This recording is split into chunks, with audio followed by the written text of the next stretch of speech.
as we saw last week, you all ended up fighting that dragon on a roof. Sounds crazy, no? Anybody who gets that reference, 10 points to you. As you fought it, you had the simple option. Follow it as it falls in an epic fight in a maelstrom of destruction, of raining debris. But the wizards were both like, nah, feather falling. DM says, I'll allow it. And you watch that dragon fall to its doom. But what's it that you find once you make it down to the bottom of this canyon? The remnants of the school rain down on the ground with nothing but destruction left for that mountain.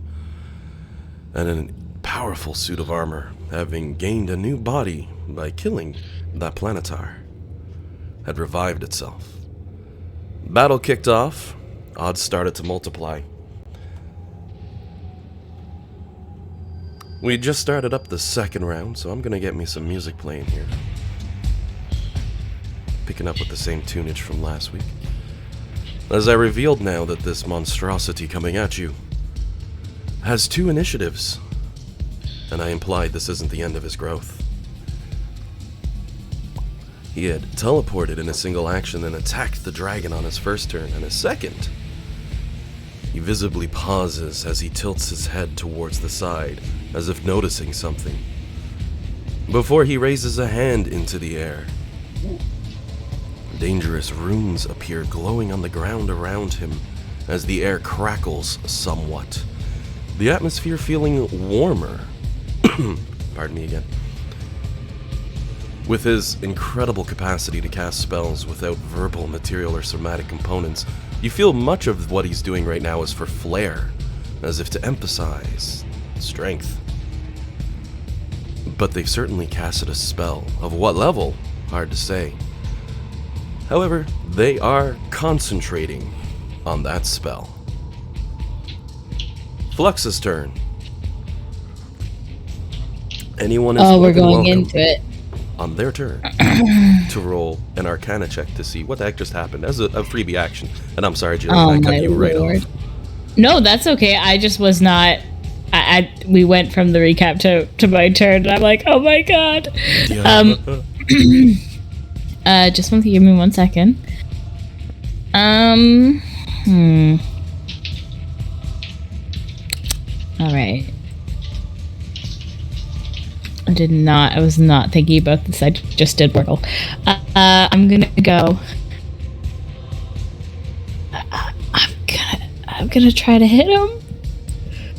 Yeah, I guess that's what Flex does. My Arcana is nothing. I can try though. My bad, I had to gain pause. Can I even... It's okay, I was trying to figure out why I couldn't move it.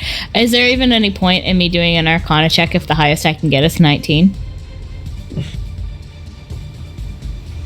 It'd be one of those situations you probably find out what you don't know that you don't know, you know? Okay, I'll go for it anyway. Just... It's free. Yeah, why not? With a 4, at least you've wasted the bad roll. Now,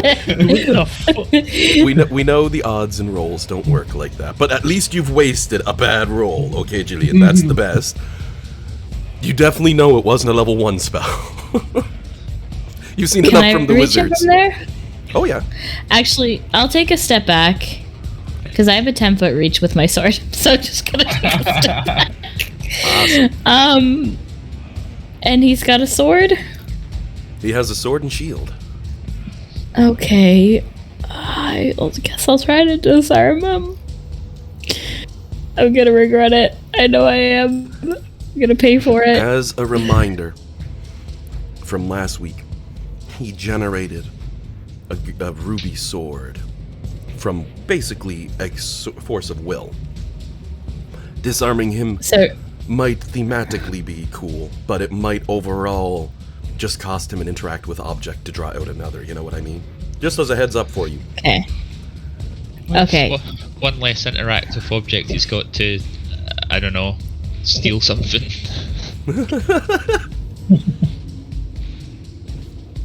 Some gods are thieves. Yep. But this guy stole armor and a body, so he might be onto something. But yes, by all means, give a swing. No, I'll save it. I'll save it because then I can save it for parry to reduce my damage. So, okay, I gotta remember how to use. We were using Roll20 last night, so. New system. Who dis? Roll20. Still use that? Yeah, a lot. I'm joking. We there's not everyone has as good machines as this group has, so it kind of Foundry, depending on the way, I think it's the way it handles images. Sometimes it can just appear as like a grey screen because it something to do with the texture size of the image. The way Foundry handles it is weird. It can be a bit on the heavy side for those things, especially if you use the chat box a lot. That's the worst. It's really heavy on the chat box. I'll look at updating mine to the 9s from 8 at some point this coming week. But for right now, this is smooth enough for me. And my apologies, Jillian. I had to have a quick little cough there. Coffee went down the wrong way. A 33 is is a 33 hit? It is a hit. I'll use force damage again because it's usually a safe bet. Hey, John. Yep. Can you cast shield if you're concentrating on a spell? Yes, it doesn't require concentration. Yep. Just wanted to make sure on that one. Oof. I 42 mean, points of damage. no, you can't. That seems high. No, it seems accurate for the amount that you've rolled crazy high. Okay. I rolled basically max damage. A 7 and a 6 because you got that wonderful re-rolling to, and then 6, 6, and a 5. Yeah, you're a couple points off from max, but hey, 42 points of damage as your blade cleaves across his back, cracking into the ethereal armor, letting raw magic seep into the air. But he still seems standing, hand held up high towards the sky. Give me a second here.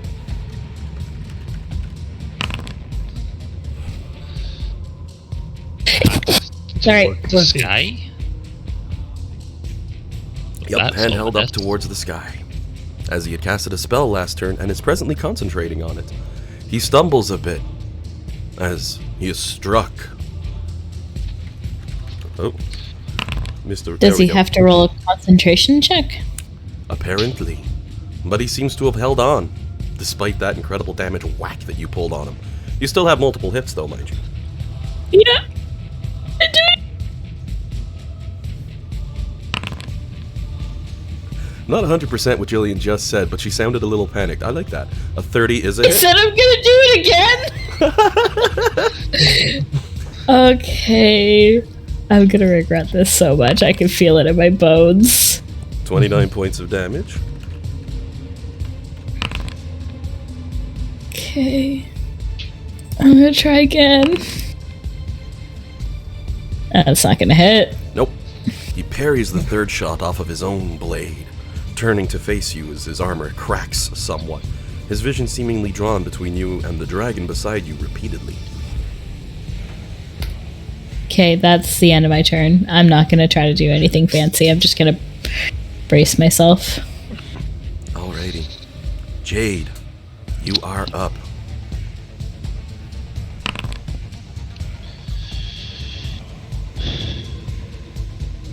Arcana check of 22 to see. You can tell it's above 9th level. It doesn't fit any form of magic you've learned, and you've, with a 22, been staying up late at night, studying books, learning as much as you can from Nimbar and from Isaac about the intricacies and the workings of magic so that you can better use any magical tool you pick up. Because why not? You're a rogue. And with a 22, you know that's not anything 9th level or below. So dispelling it's probably out of the question. I mean, we could roll really, really high. What's more terrifying is the fact that this is epic level magic for sure, and he single casted it by himself. But then again, God.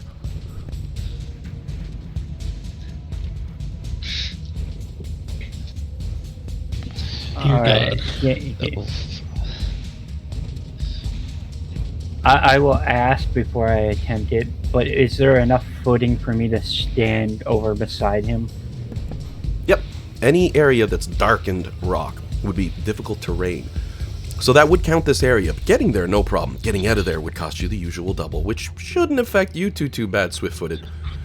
No, ring of free action. I don't get the extra thing unless anti-magic is involved. Now, thankfully the armor is not radiating outward with magic, radiating inward at this point.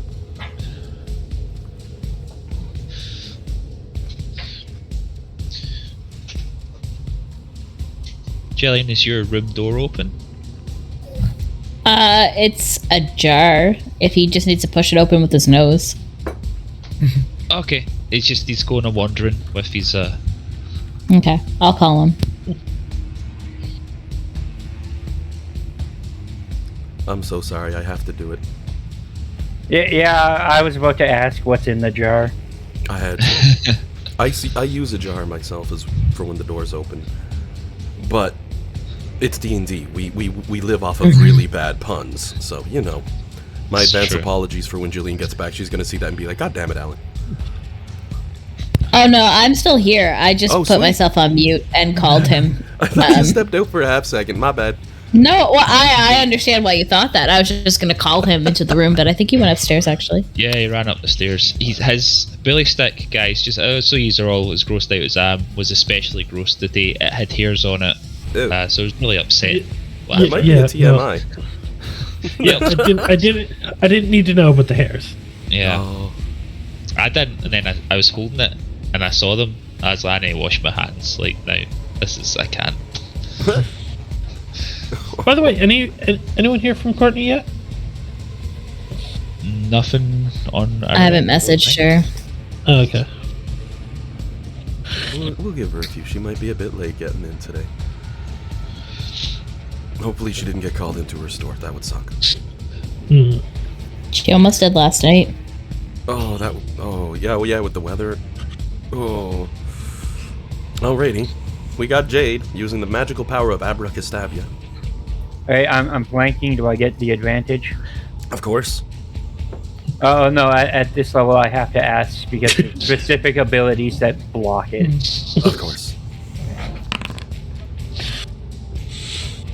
A 28 is a successful strike as you manage to find a gap between those plates and drive your blade home, tearing into the necrotic flesh beneath.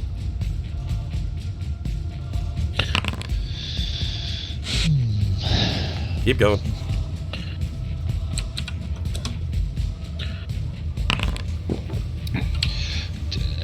Does anyone recall what damage types have been used against this creature yet? Has anyone used fire? I used force. I think the other time we've actually hit it, he's just like, yeah, I took no damage. Yeah, he has some sort of magic resistance. So Right. he was okay. he was able to straight up bypass a spell at a certain point. Okay, So that's a total of 41. answers that question. 41 points of damage. You strike in, the armor cracking, bending, and breaking under the weight of the blows. It doesn't seem to slow whatever's powering it, but the armor looks like it's had better days.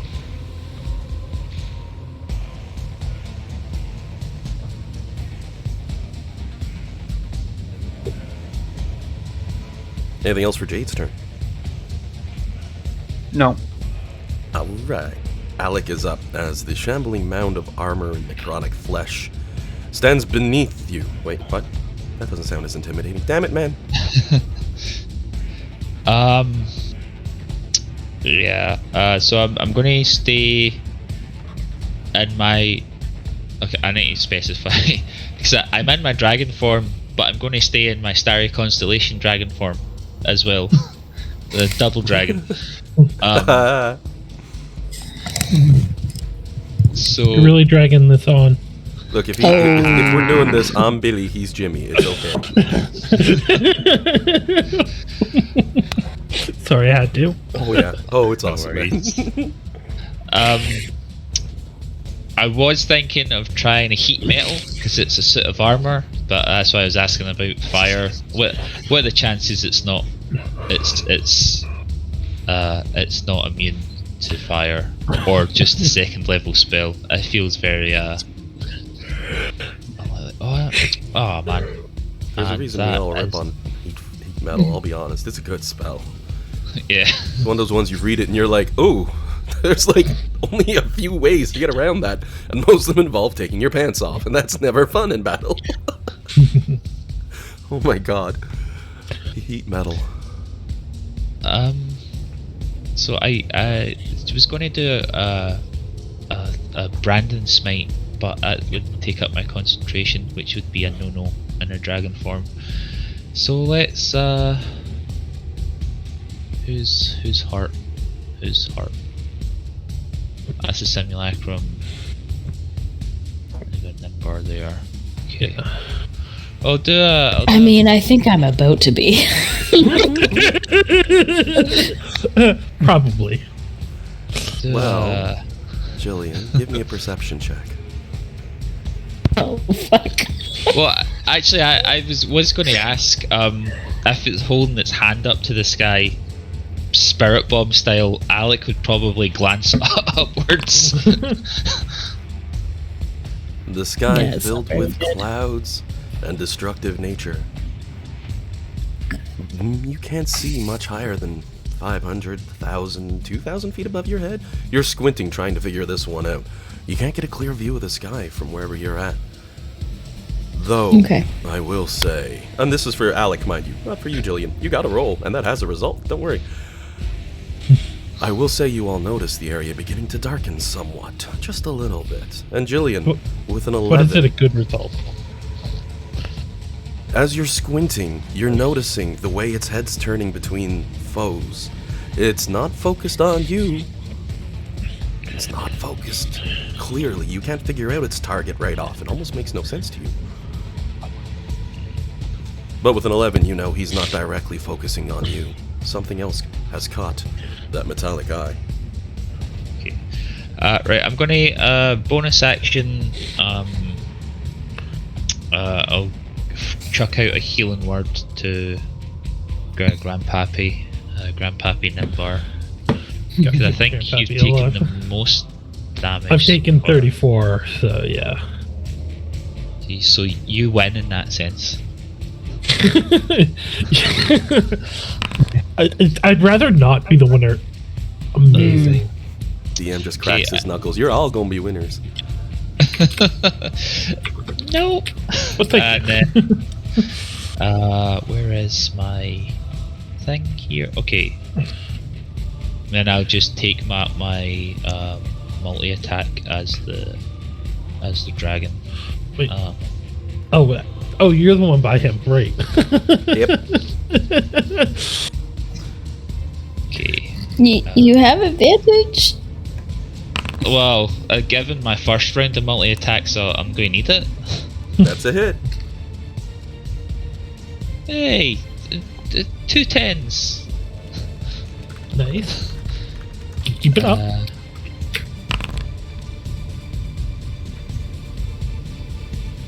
I did not keep it up. And then last one.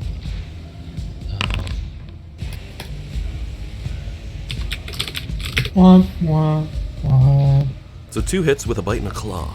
The third claw missing. For 41 points of damage total. And just give me a second here.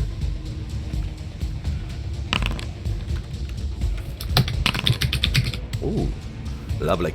Still seems to be maintaining that concentration. You can see the body flickering and twisting beneath your grasp and your attacks, almost as though it should have broke, but didn't. That strange power of the divine brought mortal form. Well, Or maybe it's that's my just turn. lucky. So Nimbar, bring home the bacon. Okay, so as a bonus action, Oh, last hang time on. I cast. Oh, I know you probably have plans and ideas. Because your Crown of Stars is set and ready, and it's got some good stuff Yeah. on the go, but Nimbar at this point, toss me up that Arcana check on him. Because you're not seeing what everybody else is seeing. Ooh, 31. Couldn't have been any better than that. The second he started shifting his spells and magics around, your old eyes, which have seen the old magics, recognized where he was going with it. It's beyond 10th level, you know it's an 11th level spell, but that's probably not what's caught your character's eyes. Those fleeting moments between the moments.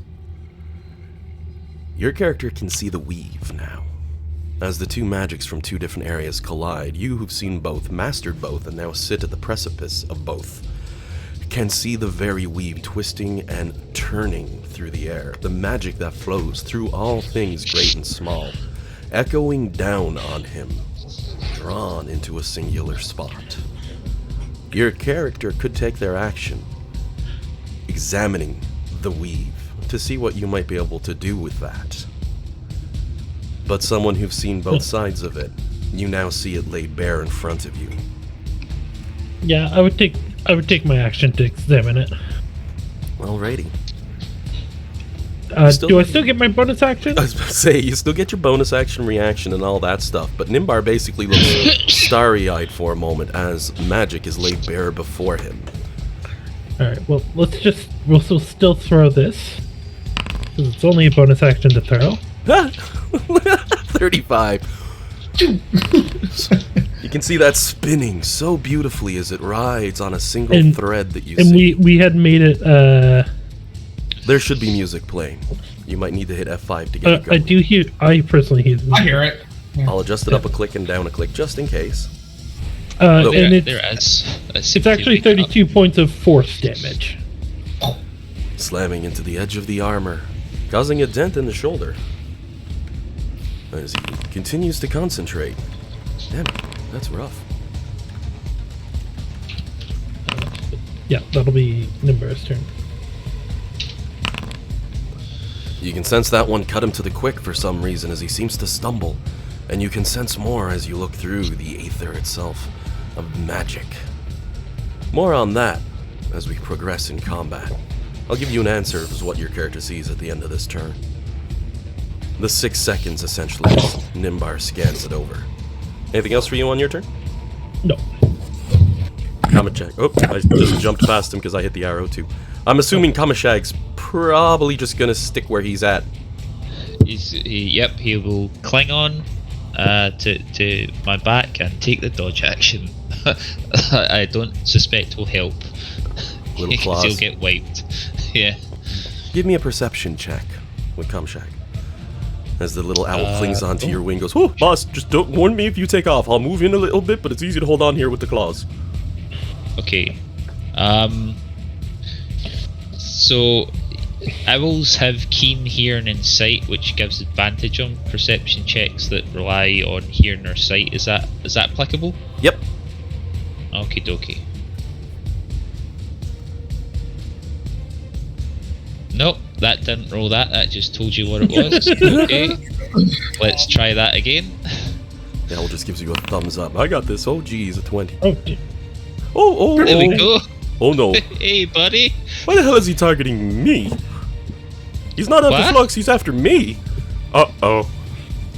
He can't kill a familiar, can he? You can't kill a familiar, right? Oh, poop. Dodge! Dodge! He's taking the dodge action. Why didn't you dodge? On retrospect, I would have dismissed you, but I didn't know, man. Alrighty, Kieran, Isaac's turn. Am I allowed to make an Arcana check? There was you mentioned on the start of our turns, or Oh yeah, that was for the knowledge check for determining the level of spell. Nimbar dropped a 31 and knows it's above 10th level. okay. Which So I would there's have let everyone know for the Okay, so there isn't really a need for me to roll a check at this point then, or should I still roll one? If you can ace a you can- 35, I'll tell you the exact level, just because I respect luck if you can get up there. Above 31, Nimbar's basically saying, I've never seen a 10th level that week, so it's 11th or better, but there's only ever been one 12th level spell, and it was disastrous and almost destroyed the multiverse. Good times. This is not that spell. With a 26, you pretty much agree, yep, that's bad. It's definitely above 10th level. Okay. Question. If I moved so that my top right corner was there, so I was like You know what I mean? Is that like a place I could stand and attack that guy, or because I don't quite understand what I'm looking at on the terrain. Like if this is a drop, right? Like A little bit. Anything dark, just consider it difficult terrain. Don't worry too much about that. okay, all right. I'm gonna Misty Step over real quick. How my terrifying. The bonus gold action. dragon just pops and appears on the other side. And I'm gonna make my multi attack. Yep. So Does he get advantage on this? Kinda like he's flanked, but I can also see an argument he's not. one of my squares. So this square here is in a flanking position with the square here. I believe with large and larger creatures, that's how that works. Is that they have to have a flank across like one of their squares. Exactly, essentially, for that one. That's what I thought. I just wanted to double check just to make sure we're rolling properly. Let yeah. me double check what they put for the custom wording, however, because Flux does have 10 foot of reach, but I believe it's based on squares, because, you know, it's representing your allies, knocking the opponent off guard. I'm just double checking, though, because I want to be fair on this. Yeah. A larger creature is flanking as long as at least one square or hex in its space qualifies for flanking. Is according to that, because I was looking that up just to check it. So, When a creature and at least one ally are within 5 feet of the same enemy on opposite sides, the enemy is flanked. It's not within 5, it's within 10. So you actually have to be up on no, the but creature. Alec I'm is saying within 5. I'm flanking with Alec right now. Oh, no, that's not how we've played it with the larger creatures. I've always said it's basically side on for side, so you wouldn't get it diagonal. So I do have. I mean, if we don't want to play this way, it's fine. But I do actually have in the DMG the ruling on flanking. No, I'm and saying that's how we've done it. I ignored that rule, so that gave you advantage in situations on these fights thus far. Yeah. No. Well, that's exactly that. Like, if that's not the way that we want to play, that's fine, right? Like, it's saying that's the ruling I looked up. That's all. So no flank on this one. No. Okay. Cool. All right. So I'm gonna make my bite attack first. Roll. Go. 24 is a miss, right? 24 is a miss. Alright. Try and claw. 31. A 31 is a hit. Alright, roll that. 16 damage. Second claw. 29. 29 is a hit. Awesome. Normal roll. 15 damage. All right, So 31 31 points total. total. And that's my bonus action, my action, so I think that's probably my turn. Alrighty. Lulu's turn, she's in a bag, so that's it for her. And Bellamy's turn. Who wants to run Bellamy for today?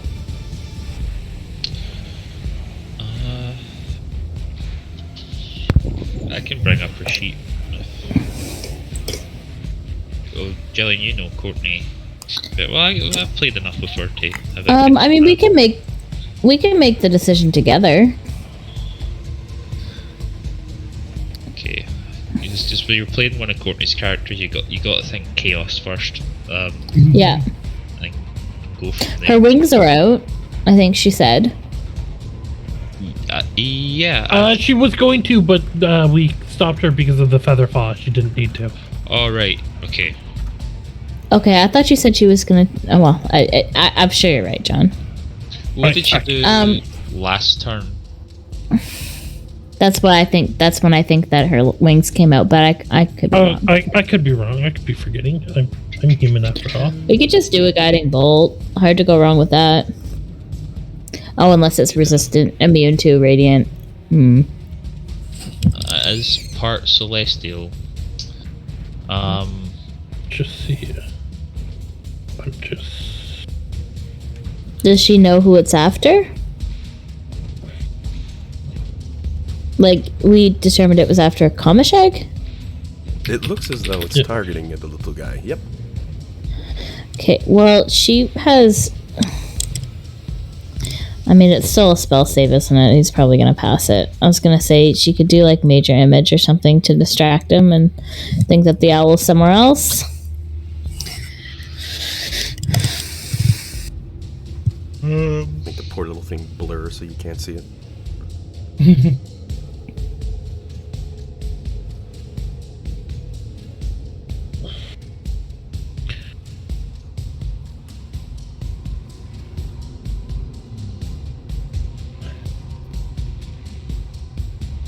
She's used her 9th level.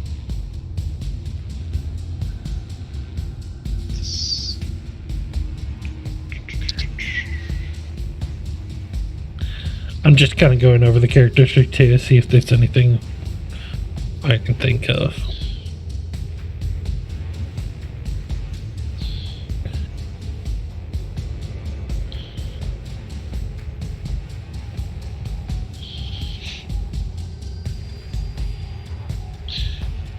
You know, at times like this, it's not been unknown for Bellamy to call for divine intervention.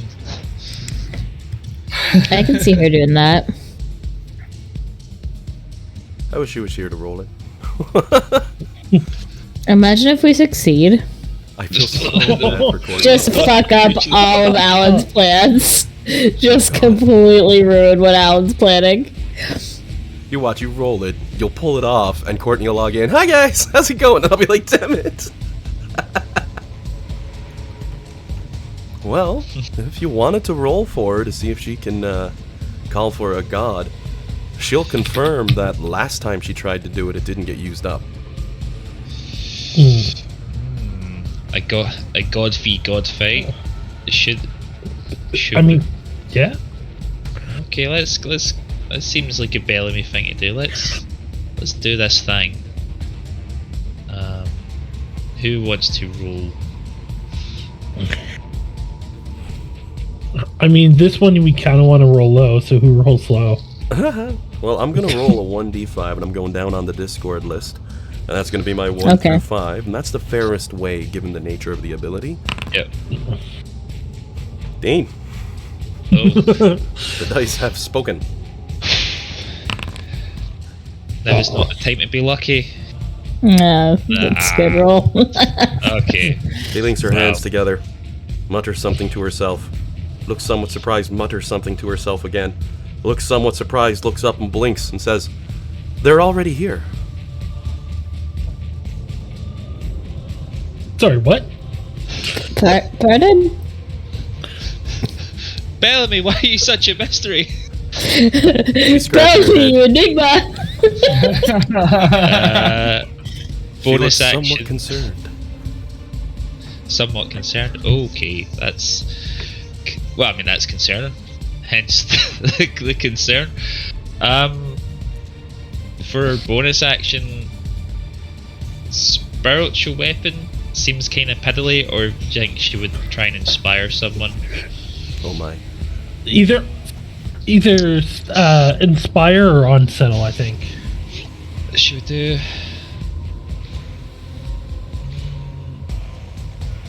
Let's inspire someone. Who should we inspire? Probably Kamashake, since he's getting targeted. Well, I'm on board with the sentiment. He is like a 1 HP. I don't know. That's right. I'm gonna pop him like a balloon. Even if he saves, Ain't nothing can say Mama pop him like well, a balloon. the what she usually does is the person after her who's not a simulacrum, which would make it flux. Yep, that sounds good. Let's have Bellamy inspire Flux. Flux For just hears from Flux' behind. sake. You can do it! I'm not. Okay, alright, that seems like a good turn for Bellamy. Alrighty. So, with Bellamy's turn over, we drop over to the Copy Isaac's turn for your Simulacrums run. Alright. Well, with regards to Copy Isaac, I think he's going to try to, probably in vain, to hurt this thing with a spell. So I'm going to cast upcast to level 5. Melf's acid arrow. Level 5? Yeah. As the spell flies through the air, it dissipates on his form. Damn. Level 5 Alright, so spells don't work. So Copy Isaac's basically out of this fight right now because he doesn't have anything better than that left. Cool. Alright. Go up and hit him with a stick. Have Copy Isaac give me an Arcana check, however, as that okay. acid hits him. Arcana. Oh. With a only 22, 22. what you can tell as you see the energy crackle in the twists of divinity, you've seen this in action enough times now. You believe you've hit his cap. 6th spells or better should work against him. Alright, he'll warn everyone not to use spells below 6th level. Not a problem. Easy. Wait, what level is Flux's sword? Yeah, I was gonna say, like... It has to be level 9, right? Does count as a spell. And as we I don't know, I roll- think it's a level 9 spell. It does a lot of damage. As we roll around to the next round Courtney. of combat.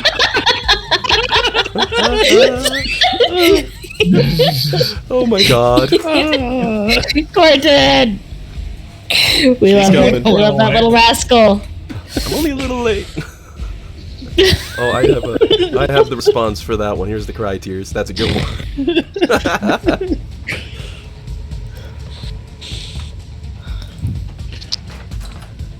We're just giving that a second. Cause I'll be on in a few once her computer loads up. Okay. I'm almost tempted to grab myself a quick coffee, because, well, as you can see, if you're looking at the initiative order, you notice his moves becoming more angular, his body moving smoother, as he seems to adjust, as he seems to reach through, and as Nimbar can Hi. see. Oh, sorry. Dog. Yeah. You see that, John? That magnetic personality and the love of animals? Like, even puppies coming over to make sure it's all good. Right when I mentioned John scared, he's like, no! You can see probably the most horrifying thing now that we've come to the end of the initiative order. Certainly you can see the threads of the weave twisting together and wrapping around. You're able to extrapolate and examine them to a new degree.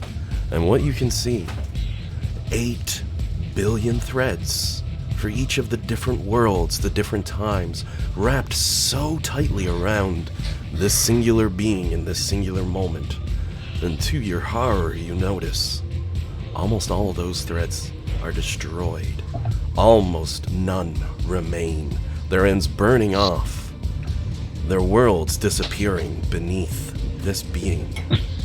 And apparently now he's come here. Now you can see why he's so incredibly hard to cancel the spells of, to try to break that concentration. As you look beyond into the aether, you see a mighty beast, as if 3 of them standing there together, pulling on strings, controlling this body from afar. This god is reaching out, and if he's successful in pushing enough of his power into that form, he will resurrect in this world. Lovely, lovely. Kill him quick, guys! Real quick! We're trying. He's still marked as uninjured. I don't know what you want us to do here. The DM's like, yeah, I'm calculating all of his stuff off of this stack. And I was kind of hoping if I blabbed a little bit, Courtney would be showing up, because at the start of the initiative order, I am going to trigger something, but I want her to get a chance at that roll and plot stuff and etc. Did anybody want to get a drink of water or anything? Take a quick, minute? Yeah, I'll go get a Get coffee. a water. An iron brew. I drank more beer than I realised last night. My head's a wee bit sore. I've chugged 2 Gatorades, I'm not gonna lie. Or 1 I'm Gatorade on- and a coffee, my bad. I may be on my second energy drink of the morning. Do you want anything? Bring it back. Yep. Enjoy.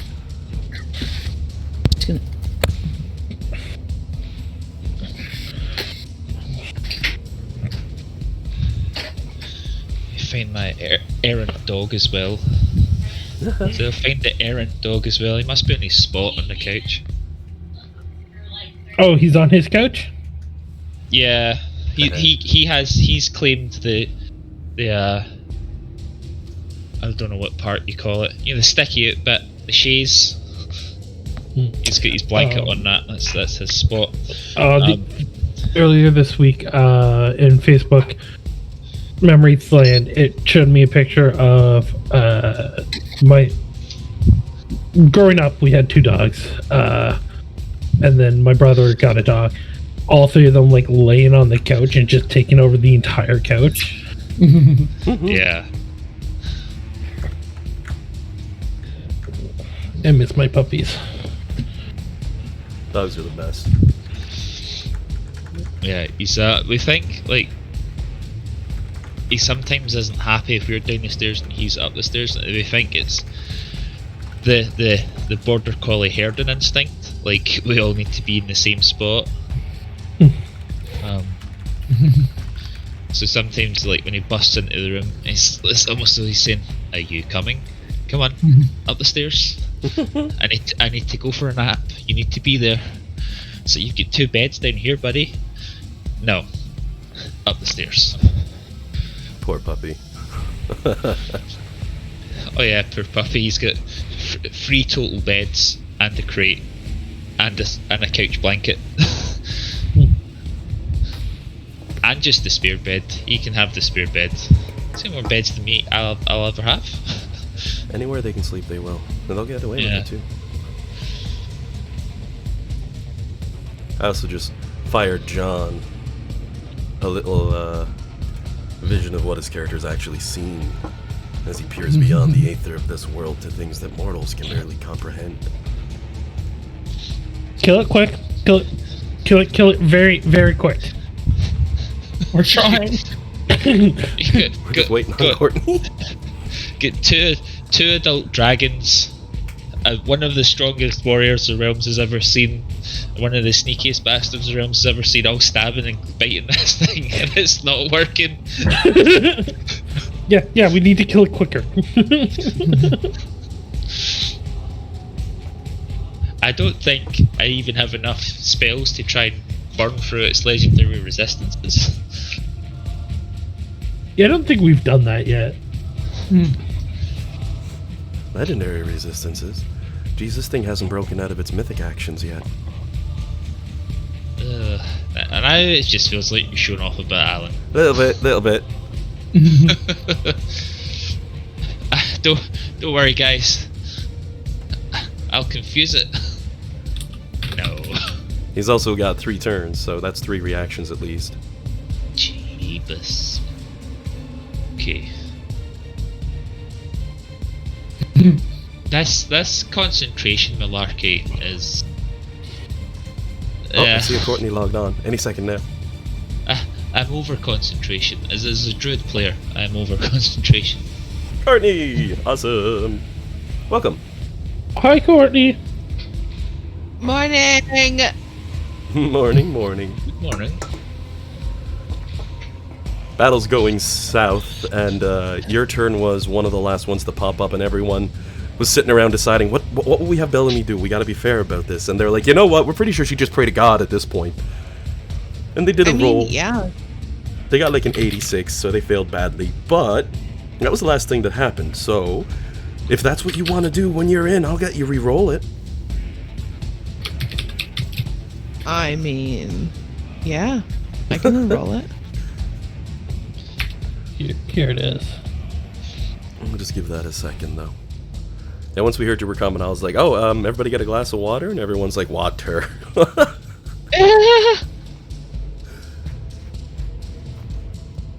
we go. That was the picture I was talking about. Oh, that's pretty adorable. So to give you a quick flash of what's gone down, Courtney, the fight's been getting heavy. Nimbar's character, seeing all this magic. Boss casts an 11th level spell. Nobody knows what the hell it did, but he was holding his hand above his head, spirit bomb style, so people are assuming the worst. Nimbar, however, is literally seeing the weave of creation, which is barreling down on this guy. funky stuff happening there. And your character was praying to God. And despite us doing everything we can, Nimbar's going, we need to kill it quicker. Yep. I'm back, you guys. Sorry. Welcome back. Perfect timing. Courtney just Welcome popped back. on. Gave me enough time to recap. Yeah. Okay, so. Alright, so you want me to roll to. Oh, your D100 to see if you can talk to the gods. Oh, yeah, that's right. I have a D100 here. I don't know. Where's. This does mean I'm twisting the timeline a little bit, and copy Isaac now goes before Bellamy. It's at the end of the bottom. Shouldn't matter too much, because, well, you know, I can do that. But that way, I can just jump right into what happens next without being like, oh, but then it would have been his turn, so that doesn't thematically make sense. You know where I'm getting here. Yeah. Having me some fun. The players are in my way. I can't hit the D100. I'm so confused. Worst Can you case, move you can, the, yeah, just scroll over a bit. What? Right click and pull the thing over. So you can move the screen. Here, I'll pull Yeah, you but up. like That the box with the players down in like the bottom left corner. Oh, I get I what you're get it. going for. It's blocking some of your buttons. Yeah. Type this without quotation marks into the chat, and it will roll a D100. Anything you put on either side will determine a dice roll, just to save yourself. I got some dice buttons in the chat box too, but I know the one you're trying to click. Alright. Oh yeah, I forgot. Ah, tits. Well, it's worth a try. So as the shock wears off and Bellamy sees the fight breaking out in front of her, everybody dishing out hell on this suit of armor, and it's seeming to just take it. She wraps her fingers together and starts to pray, hoping someone, anyone out there, is listening. And it seems you don't connect with your god, but once again, you might remember the last time you used this power. A set of mysterious blue eyes spoke to your character from the great beyond, and advised you'd know when it's time. As this happens, the wizards would realize immediately that the entirety of you are suddenly under the effects of a time stop spell, as the creatures in this entire area come to a slow halt. And you hear one god speak back, a strong, powerful feminine voice, as she tells you, "I'm already here, child."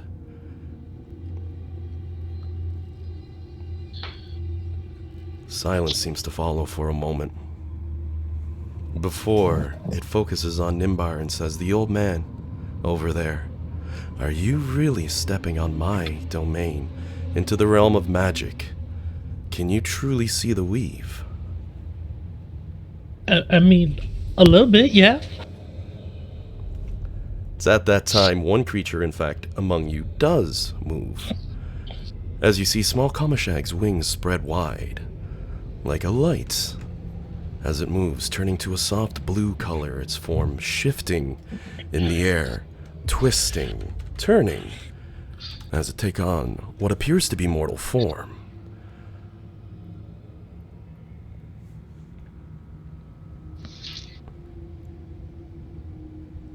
Beautiful woman with a strong gaze to her eye and an intricate amount of power around her. A ghostly apparition of her seems to take face and take force as she floats in front of the frozen Nimbar and smiles. She offers you the hands of the gods so that you can interact with the weave one time. And your character knows the cost to do that. Now, you could do anything with this sort of power. It's the sort of dream a wizard would have. Total and absolute control over magic in its entirety. You could use this to teleport everybody out of here, to create a gigantic magical effect, cast any spell you've ever known, or something considerably more striking, against that monstrosity before you. But the cost... Well, I was talking to you out of character. I'm pretty sure you know what the cost will be for Nimbar to do this. Yeah.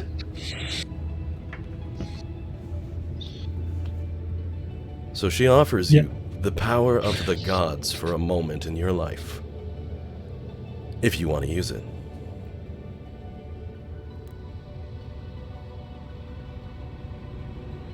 Okay, guys, it's been fun, but I've got to do this. And he's going to. Could we hear him at all, or is it? Sort of a telepathic communication where you're all sort of linked in. She also gives an apology for tricking Alec when she took on the form of his owl so long ago. When you all messed with the room that had the suit of armor, you opened a rift between this world and the void to release the beast that they've sealed away. So she started tagging along. She gives a laugh and mentions she forgot she wasn't supposed to be able to fly when you asked her to in a hallway. So she had to make sure you could fly too a little bit later so you didn't suspect her. Is this Mistra? The goddess of magic herself, personified in form, Mistra, is offering a miracle to Nimbar. It's an honor. My dad's going to be so jealous. Oh my god.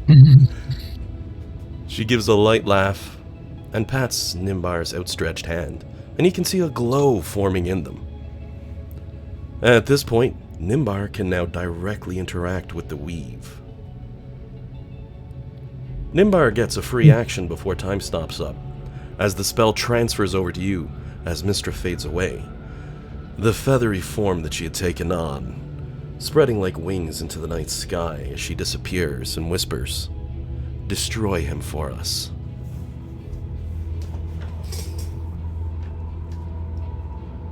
So what you gonna do? At this point, Nimbar is going to rip the weave from both the Godslayer and himself. Perfect. They will never cast another spell.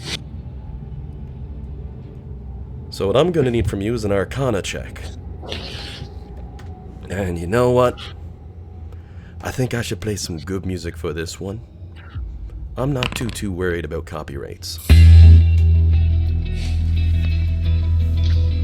Nimbar reaches his hands out, wraps it around the very weave itself, and pulls. And you see the Godslayer suddenly lurching in his step. He's got his hands on the reins that have pulled those strings of those puppets, and with them, the Godslayer is now paralyzed as the two of them fight. Flux's turn. Can I hit him? He's struggling. He can't move. You have advantage to hit him no matter what. He's basically under the paralyzed or stunned condition. And he's struggling against Nimbar. And for Nimbar, it doesn't seem to be an easy fight. The old man's giving it everything he's got, and you can even see flow of magic burning between the two of them.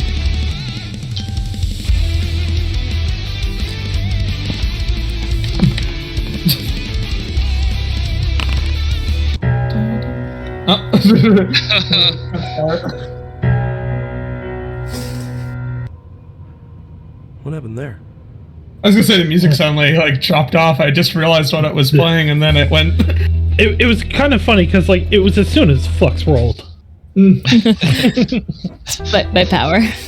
It's so hard, it just stops everything. There's the time stop right there. Flux swings the sword. Flux done did hit the stereo, the jukebox. She's like, I don't like this song. Bap. Pulled a Fonzie on it. Hey. I'll let this one roll. So 35 I'll definitely just. hit. Okay, I'll just roll all three maybe. These are just the attack rolls, not the damage. 26 I don't know if is a 26 is gonna hit. 29 is a Yeah, I hit. was worried about that. You rolled 2 hits. Oh wait, did Bellamy give me something? Inspiration? Yes, she did give you. Okay, I'll use it. Is it a D8 or a D6 for the one that missed? My inspiration's a D8. A D8. Oh goodness. Okay. Oh, we're seeing those pop up. Yep. Okay, just wanted to make sure in case you posted it by accident. So that 26 becomes Oh, that last one actually shouldn't have existed. a 34. He holds his concentration as you start laying blows into him. Go ahead and roll your damage rolls to see if you can beat his concentration. And what Nimbar Okay. can see is he's fighting the Arcana that the Slayer is using. I will use a disarm for the first attack because I add a d12 to it to the damage, so I'll do that. Do it. John, what Nimbar sees as this is happening is the 3 levels of control that it has from coming this far into your world. They can break his concentration 3 times. You can pull him out.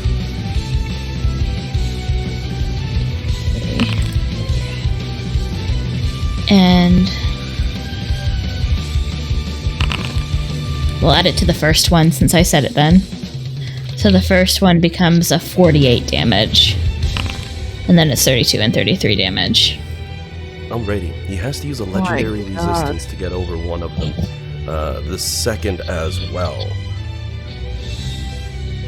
As Flux lays into the armor, carving pieces of it off and throwing chunks into the air.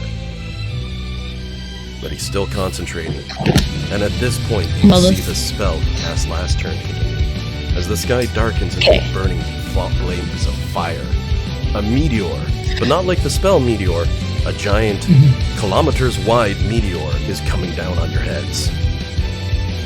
Okay, I'm gonna, since this is like all or nothing, I may as well throw my dancing greatsword. See if that hits. Because it has advantage, right? Yep. 35's a hit. Roll your damage.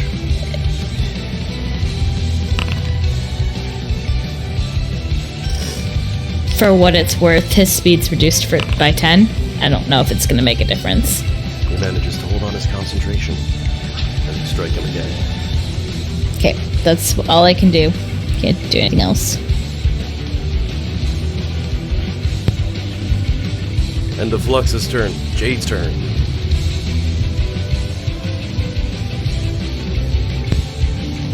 You break through the defenses of a con in order to buy your friend the step they Why, need. yes, with a crit. Oh yeah, roll your crit damage.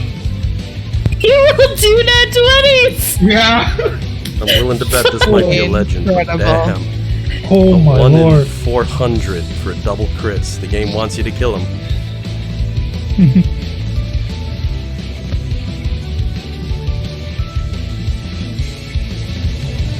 I'm just gonna throw up it. Yeah, no. I'm willing to bet Jade's damage roll is gonna be so high it's a legendary resistance pull. I don't know if there's a way it can't be. Ugh. 80 points of damage. Oh my god. Like thunder cracking as Jade's thunder cloud releases his attack, blowing a hole through its left shoulder. He uses a legendary resistance, or really a legendary reaction. You know what I'm trying to say? Legendary resistance. I had it right the first time. I just skipped. He has to pull that as Jade sledgehammers through him, tearing the body into pieces.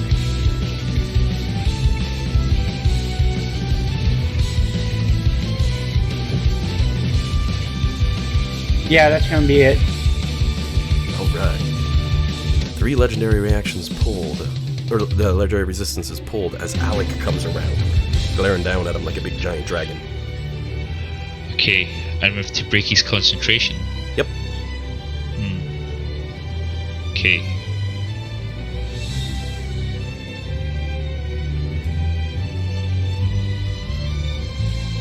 Because Nimbar aced that Arcana check that he needed to. And he's used 3 legendary resistances. Yep. Okay, I'm going to try and cast a spell. I'll try and feeble mind him, and I'll use my reaction so that he minuses a d6 on his save.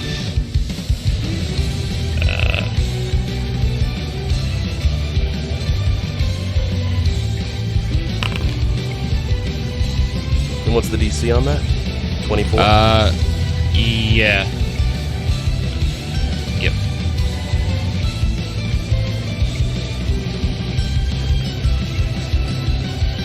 a 9. He passes. Even with the minus d6? Yeah, it drops him to a 9 with a 15. He has advantage on the roll. Right, okay. DM's like wiping his brow off. I'm not sure how that would work. Can I take a reaction? Oh yeah. And with 46 psychic damage, it must make an intelligence savings throw. Oh, intelligence savings throw. Yeah, no problem.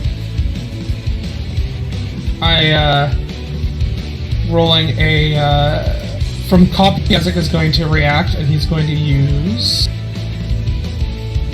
Where is this?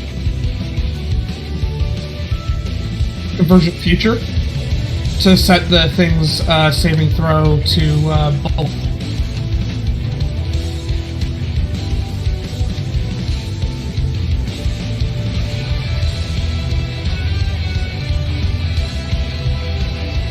So basically, it makes his determined number 1 less than the number needed to succeed.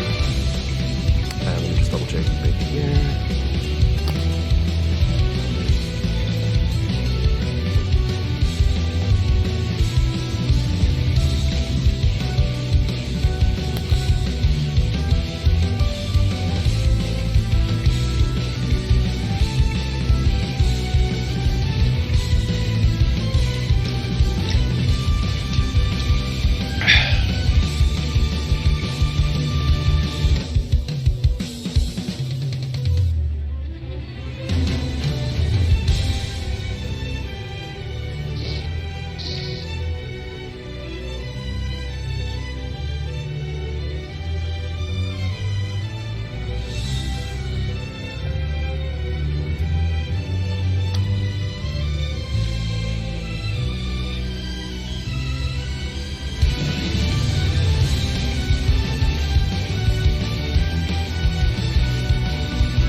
I hate reading long rules, but as you use Convergent Future, it's just going to use luck to use one of its luck points.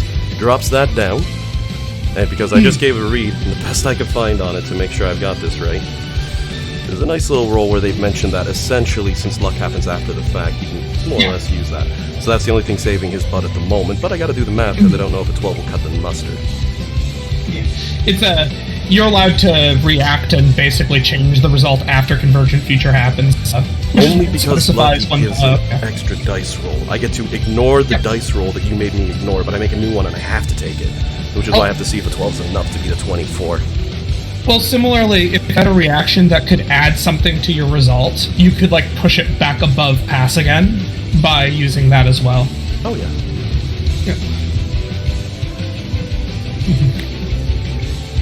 Alrighty. So that's going to feeble mind one of the control schemes, which does knock it out, so now there's only 2. A 12 is going to be a fail with the -6, giving him a 6 total on the roll. But he was lucky. He tried it.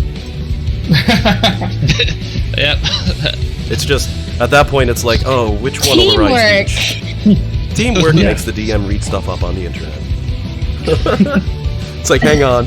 He's going to use luck, but I don't know if it matters. It does matter. I roll a 12. It doesn't matter.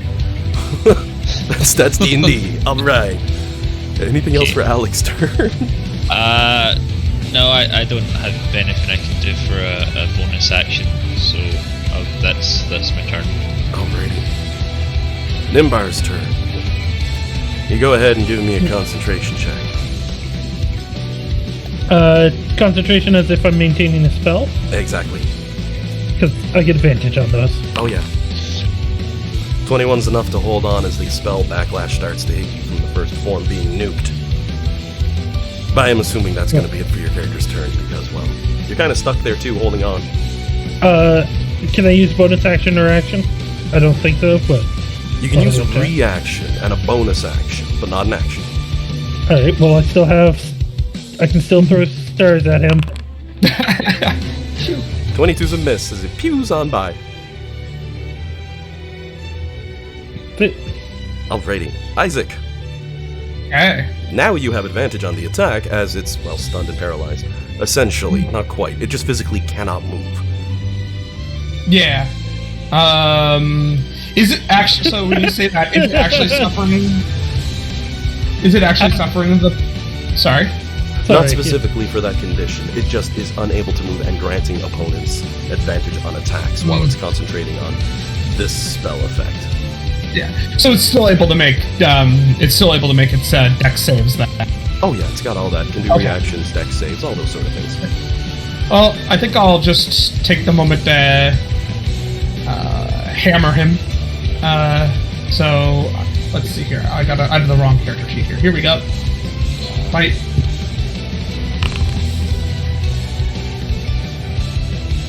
$33 to hit. That's a hit, right? Yep. 33 is a hit. 15 points of damage. And then claw. A 16 would be a miss on that one. Then you saw his concentration check, so you know he's passed on it. 15 versus 18. Unless is that -6 forever or just for the one? Oh, one roll. Okay. Yeah, one. It's just one dice, one for one roll, and then. Sorry, I'm a bit confused. You said Oh, sorry. The 26 that I rolled? Is that Yep. a miss? That's a miss. Okay.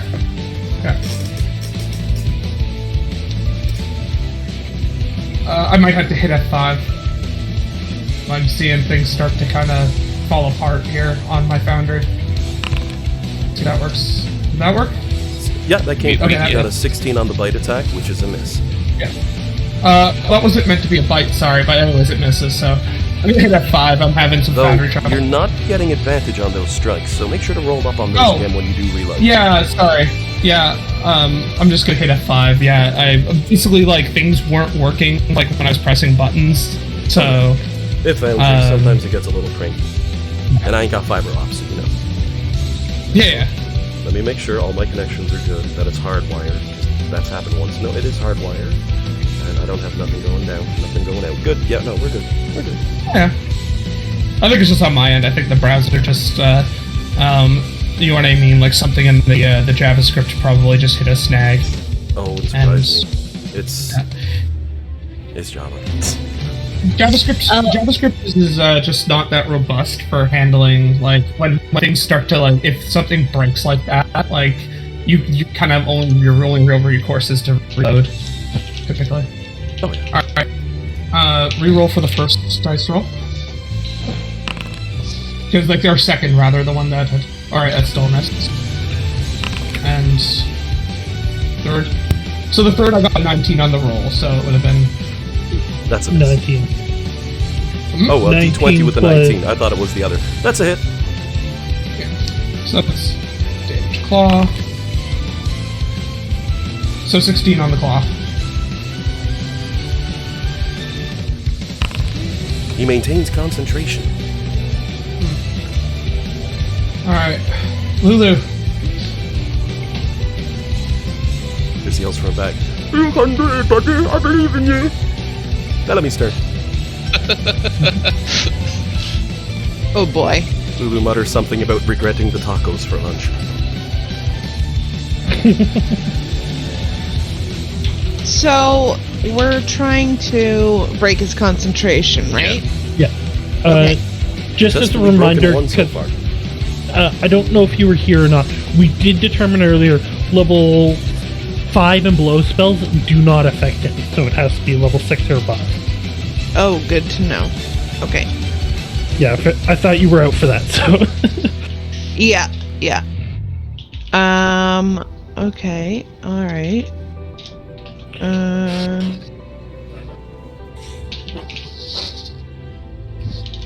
I will.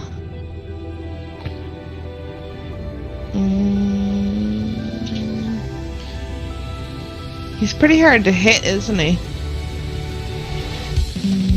Like a You 10. need at le- you need. We've missed with the 25. We've hit with the 28.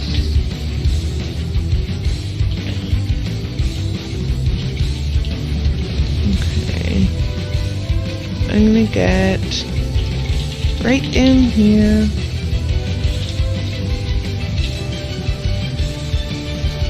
Oh boy.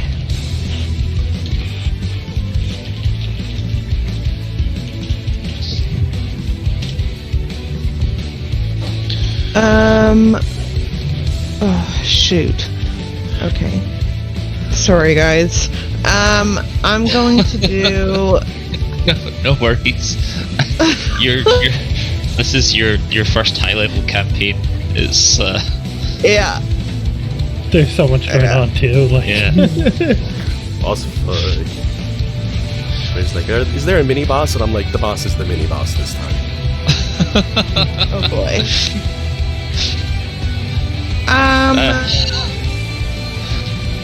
Okay, well, hold on, let me see here. Isaac, where's Isaac? Oh, he's over there.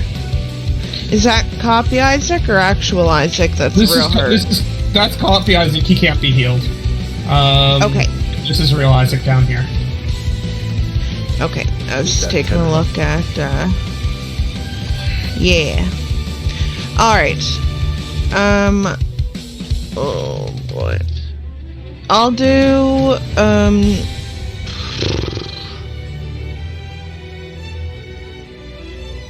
oh my god.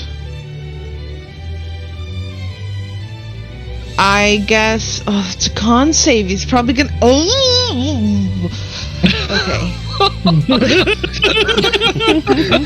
that was, but that was some sounds.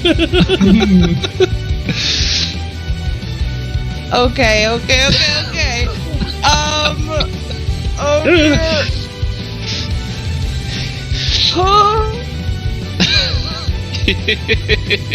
Alright, I'm just going to, Just go if you've got instinct. If you can't think, just... I'm gonna try and banish him, but I don't know, maybe he'll fail a charisma check. Oh dear, here we go. Not an advantage. It's normal. Oh, there it is. Yeah, that Sorry. tracks.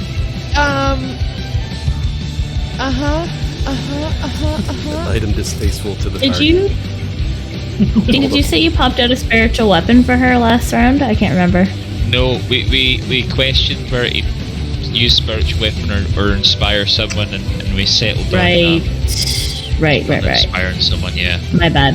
Then you had to pray to the gods, and it worked. I'm gonna use a bonus action, to use unsettling words, Yes. on him, which I will throw up. You know, lift back your hands.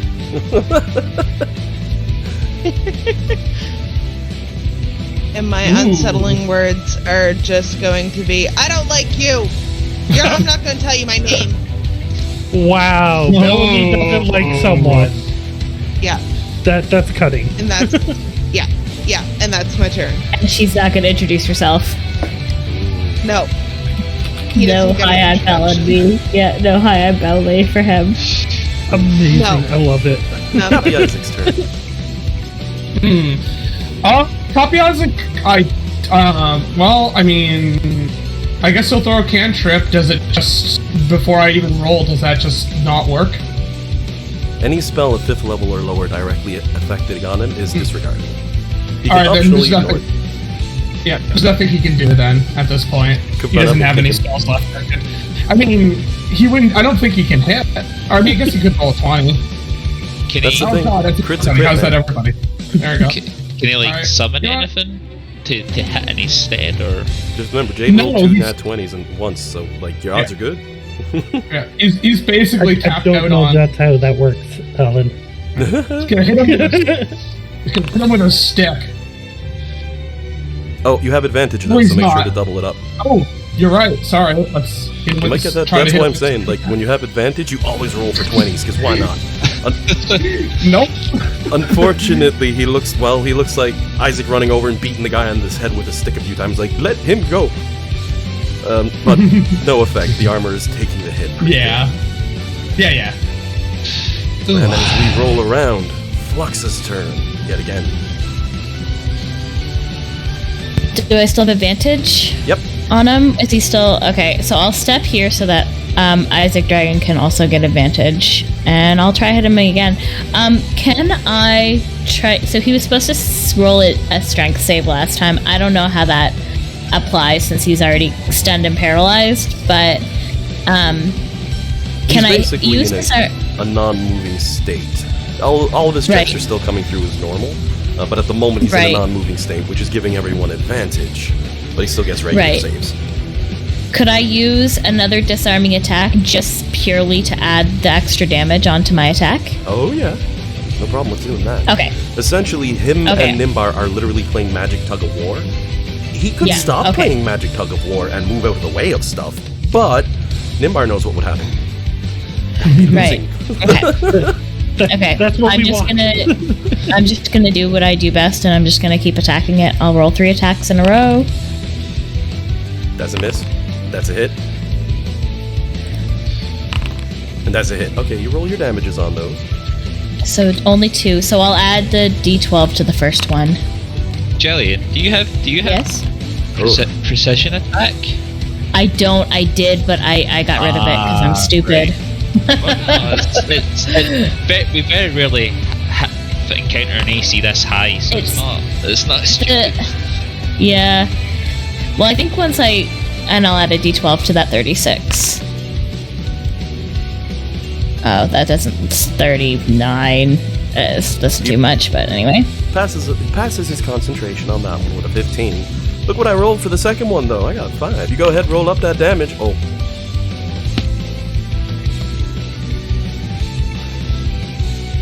Oh, that's nice. Yeah, he does fail. That knocks a second level of control out. Only 1 remains. Okay, I'm gonna try to hit him again with Dancing Thunderbolt. Upright. Give it a swing. Hang on, I clicked the wrong thing.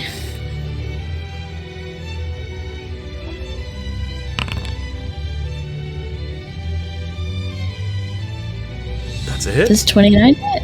Okay. Y'all think she can roll high enough on the damage and me low enough on the save? Oh, 21. That's... Yeah, pass. But it hurts him. Yeah. The armor pretty much looks like a cheese grater at the moment. If it was any Okay, other opponent, you feel he'd be little more than a puddle of goop. Yeah, that's all I can do. Alrighty, Jade. He gets double 20s again, so help me. I'm gonna go home. The eop up the inspect element. see what's going on. 32 is definitely a hit, so you go ahead and roll your damage.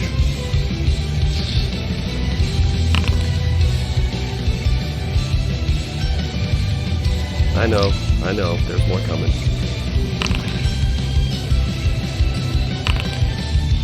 Oof. Oh man. I was expecting the boss to at least get another round out. but he's kinda locked down. 41 or 42? You see my roll, I got a 5, man. Jade comes at him from behind as you hear an explosive rush of his blade slicing through your chest. Yeah, 42 Nimbar. total. You feel the line go slack as you pull hard, tearing both of you clean from the weave. The sight of magic that once sat before you, the beauty of the design, quickly fades from your vision as you see the rotted suit of armor drop to its knees. As his conscience fades away, you hear an ominous voice in your ear, just Nimbar, telling you, it's already too late, little mage. Only one more death now.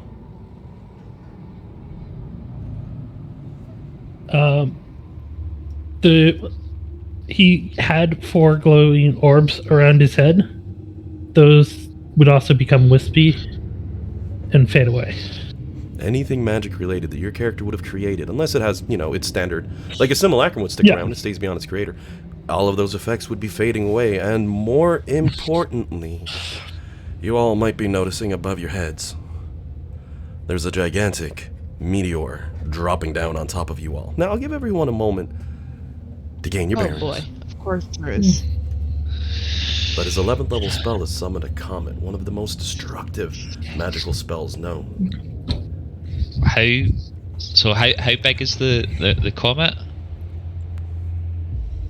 Like, huge. Like, you gotta start running. Bigger than what you're seeing for your eyes. Thankfully, it's curved, but as it breaches through the clouds above your head, high up in the sky as it is coming down, it's going to make an impact kilometers wide. Is it bigger than 100 foot? Oh, yeah. Okay, so So, I'm guessing that reverse gravity won't work. And, Can I oh, sorry. can I Dylan, just go ahead. ask really quick? Can you just run it down exactly what happened again? Because So we tried to break his concentration. Yep, you've been working on Nimbar breaking let us it. do that, Nimbar but we grabbed on. failed. No, you succeeded. Okay, but there's still a comet coming on top of us, even though we succeeded. Oh, yeah, that was spells already cast a turn or two ago. He did that over the run of a single turn. What you've since been fighting, Nimbar went in a magical tug of war against the bad guy, it seems. To be nice about it. Where Nimbar had the lay of magic out before him, and etc., he had the opportunity to make a strike against the Godslayer, and has pulled him from the weave, at the cost of Nimbar's own ability. The Godslayer was concentrating on that.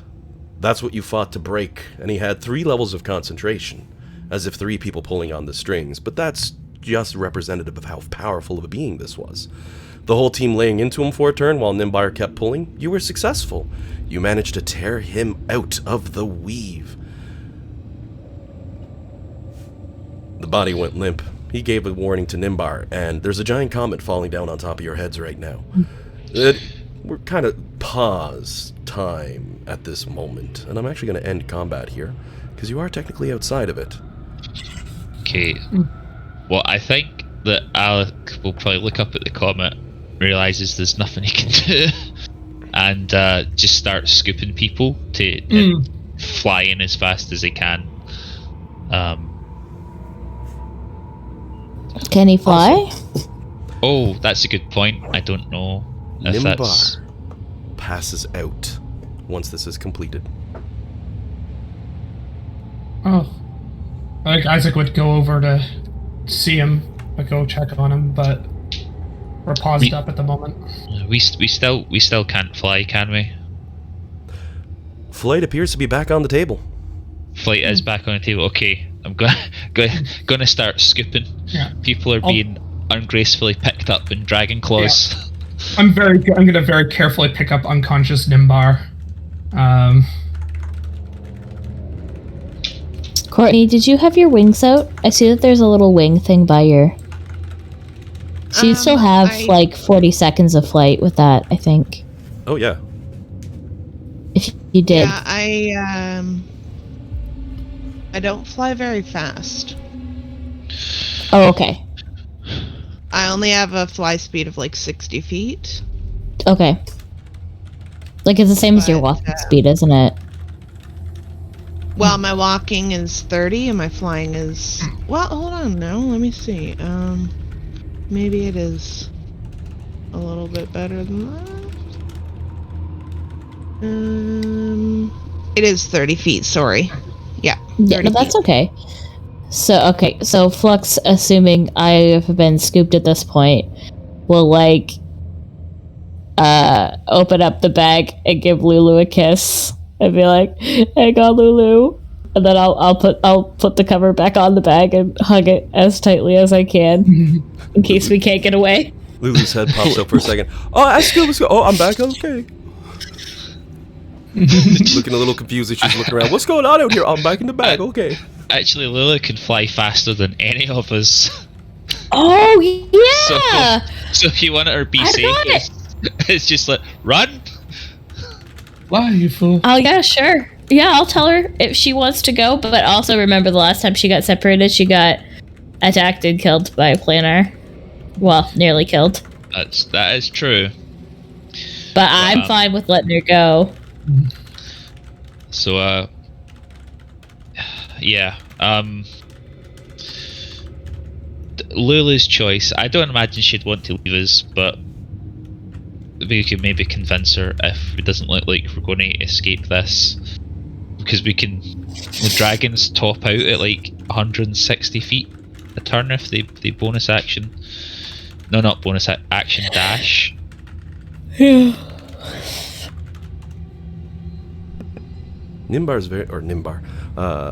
very fast on her feet, so that's pretty handy when she needs to go.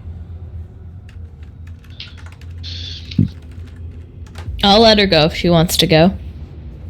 She can And pop I'll into just the bag, hope that Alec is gonna get me out. which reminds me, with a fly of 120 feet, Lulu gives a nod. She goes, "All right, I think it's about time for me to stop holding back." Boom, into a giant mammoth. Oh Winged yes. mammoth, 120 feet. She stands proud. Now I can really move. Everybody hop on. Come on, Flux. We're getting out of here. I'll stick with Alec if Bellamy, you want to take the helm at Lulu Mammoth. Yeah, I sure will. I'll fly up on top of Lulu. He's more than happy to let you all hop on and jump on. The DM's letting you get your bearings before you start booking it. I will probably, if there's space, what I will probably do is drop out of dragon form and knowing that Lulu's faster and go on to take Nimbar myself up onto Lulu. Because I don't think we need both dragons and Lulu. So he would prioritize getting unconscious Nimbar away from Meteor, from Comet. I've worked for too long in software development. I've tried to write down the word comet twice now, and both times I've written commit. Commit. Oh, Commit. Oh no, it's get commit. Alright. I'll follow your lead, Dean. If you want to stay as a dragon, I'll stick with you. But if you want to let go of your form and jump onto Lulu, that's fine too. Well, I mean, mammoths are big, but are they big enough to carry? How many is there? 7 of us? 6 of us? And still fly like that? I imagine Flux and Alec are probably pretty heavy, so I don't know if she would. I mean, does Jade even need to be carried? You can probably run faster than we can all fly. I could enlarge Lulu. A giant flying mammoth. Oh yeah, I can enlarge her too. Which would make it so Lulu could take us all and then fly at her maximum speed. That sounds like a really fun plan. So I tell you what, I won't drop concentration on shape change, but I will use the adult dragon's shape change feature to look like Alec, but while still being a dragon, while covered in a starry dragon form. Actually, if we're allowed to shape change while shape changed, I'll just turn into Isaac while still being a dragon and keep just in case I need to re-dragon real quick. I'm going to grab some of the bones from the dragon and then get on Lulu. Good idea. Good idea. Lulu nods. All right, that's why we came here in the first place. That's 10 points for Jade. Nods her head once. Looks over at Nimbar. He doing okay? He looks a little out. There will continue to remain unconscious. Yeah. Well, I guess while we're flying on giant Lulu, when permissible, Alec will do a medicine check to see what is up. I imagine probably just exhaustion, but who knows?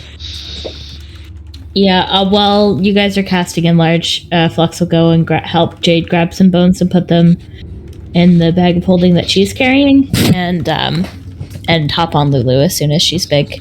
Biggie big. Lulu gives the nod. It only takes her a second to turn to a giant big Lulu, so you know. As big as her heart is. Oh, I don't think Hello. D 5th edition has a size category for that.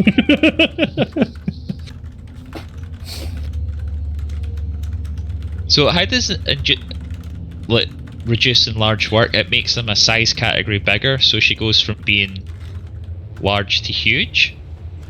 Yep. Yep, you get like a 5 I'll, foot further grab. I'll display Sweet. it before I cast it there. It's one of those spells that I've looked at for a long time, but never quite found the opportunity to use. That's pretty cool. So are we doing 2 enlarges or just 1? No, they don't stack. Oh, they don't stack. Okay. All right. Well, I thought of that, and I'm like, oh, I should look that up. Two of the same spell can't stack like that, yeah. I'm just gonna run to the bathroom, guys. My game plan is help Jade grab bones and stuff as many as I can reach into the bag, and then jump on Lulu and get ready to go. But I'll be back in a couple seconds. Perfect. So, Well, Yeah. how many we can grab depends on how long we want to take, because I could just open a portable hole and we could drop the entire dragon in. Whatever is 6 the seconds. quickest option. you have like a turn before you should really be running. There's a meteor dropping on your head. Yeah. And this ain't like Final Fantasy VII where it happens at the end of the game anyway while you're fighting the boss and you survive and it's like, oh, well, he did it again, okay. No, this one be really bad.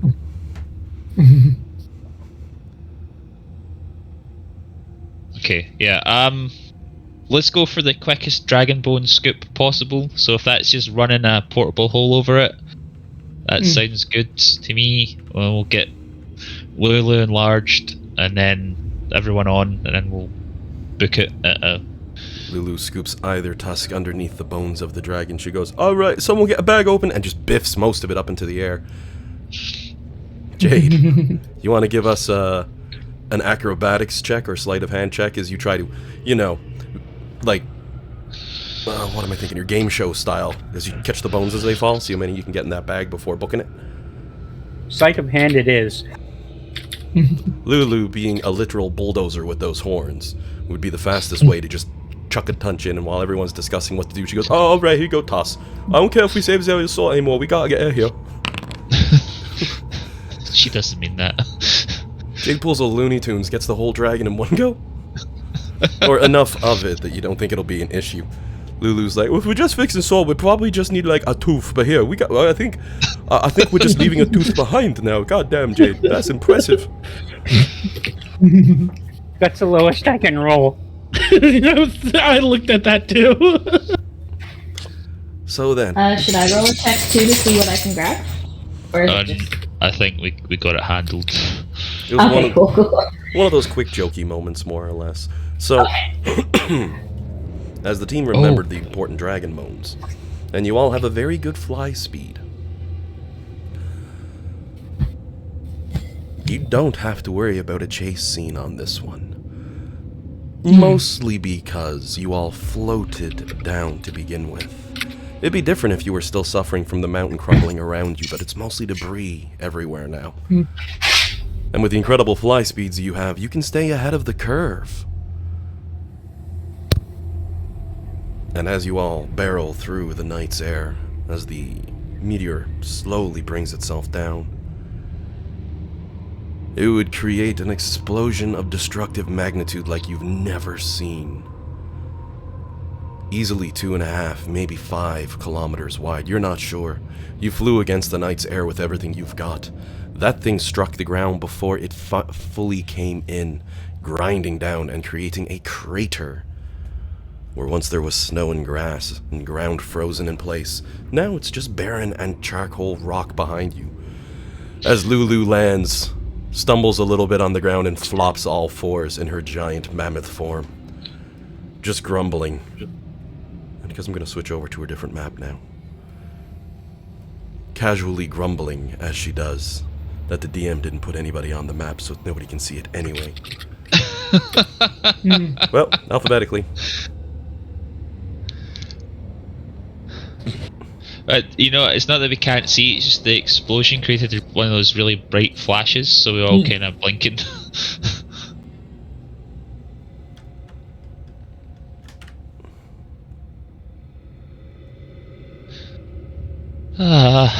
We simply have to stop getting into these situations, gang.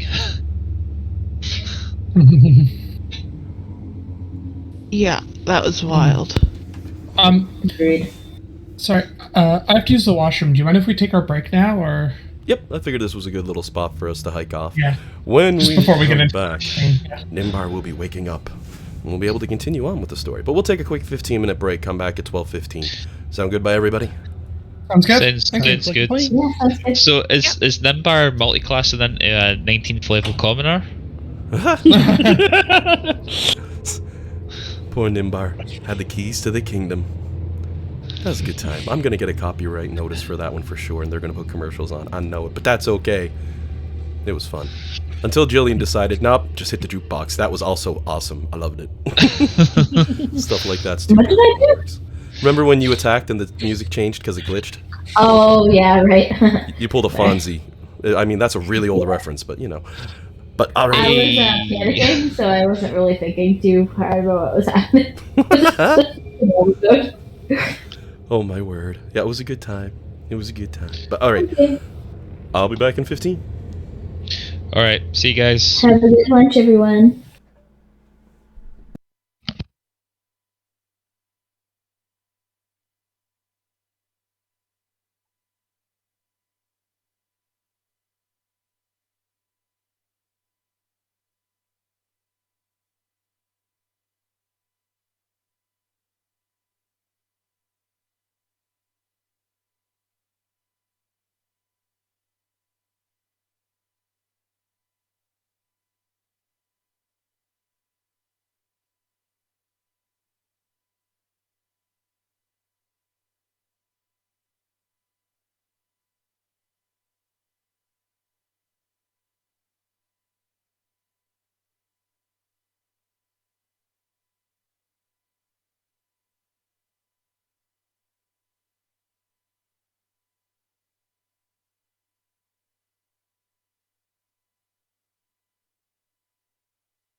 Where did Jillian go?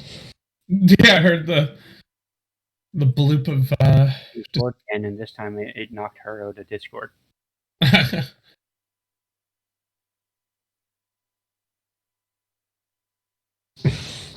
Oh, Dan, did you do the thing yet? Because that would be a good time to set that up if you didn't.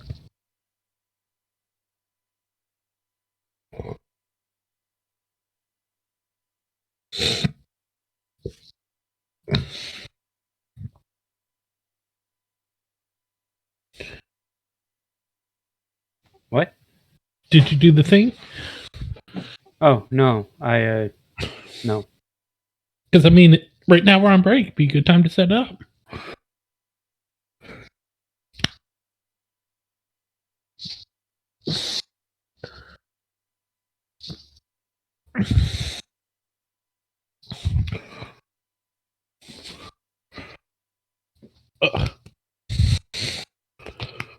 So, Kieran, did you realize it was Mistra before he said it? The goddess, Mistra? Yeah. Figured. Yeah. I mean, that would have been my first guess, right? Like, if it comes to magic and it comes to, like, here's a godly lady associated with magic. Yeah. The biggest giveaway was the blue eyes.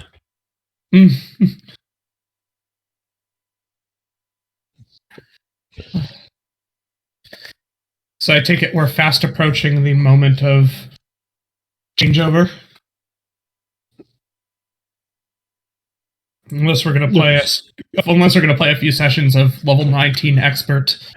I disagree with the whole commoner thing. He should be an expert. He's got skills. He knows things. Yeah. Yeah. No more spells for Nimbar. But the question that becomes, since you lost all your magic, do you still count as a wizard? Everything I have attuned. Can I be attuned? That's the next question.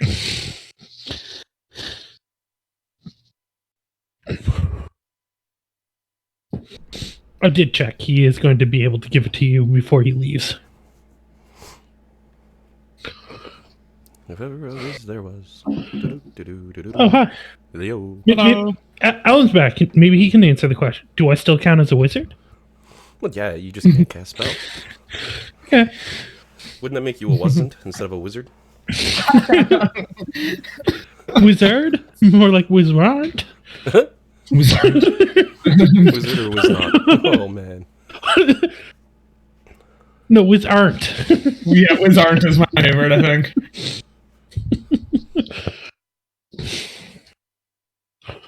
Yeah, more or less like this stuff I have still attuned. Do they still work? Who knows? Although I like the fact that when I roll sleight of hand, it gives a clawed hand grabbing a bag, and Jade is a cat folk, so he has the clawed hand.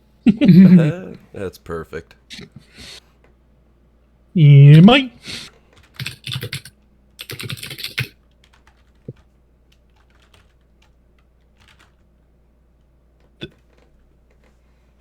Was this a city or like just because like the tree stopped? This isn't the city, right? We didn't get that far. No, you literally parked after running away and watching a gigantic explosion. Lulu flopped on her back with her legs up. And That's what I thought. I just had to double check. as the team was going to break, she's like, maybe we just want to do nothing for a day and you can all get that level 19 going on. Oh. She thinks, I don't know what I'm talking about.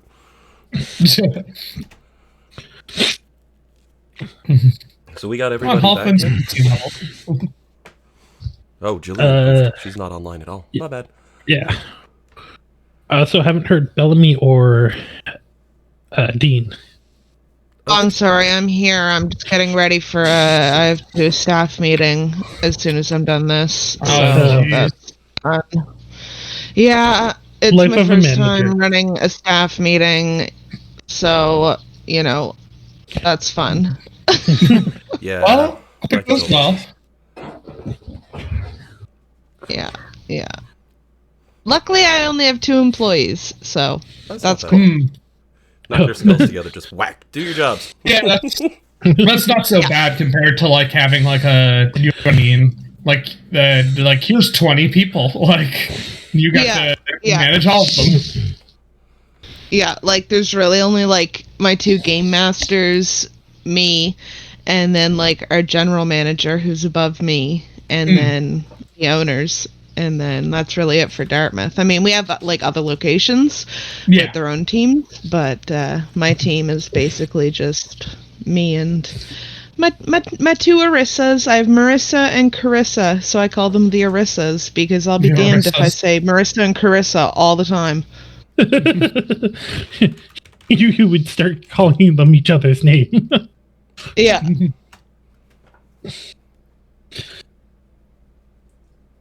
There's Jillian. Hi, Jillian. Hello.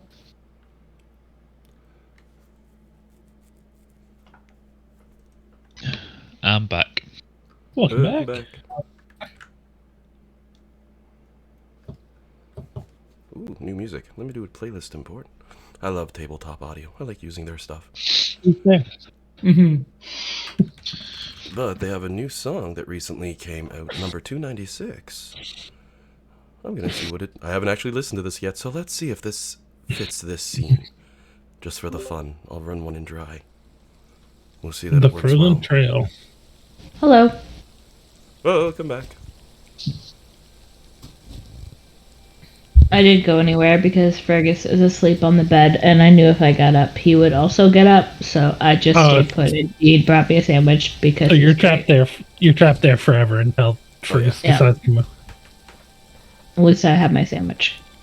Shout out to Dean. That whole "when hell freezes over" phrase doesn't work too well in Kanya. Because it happened.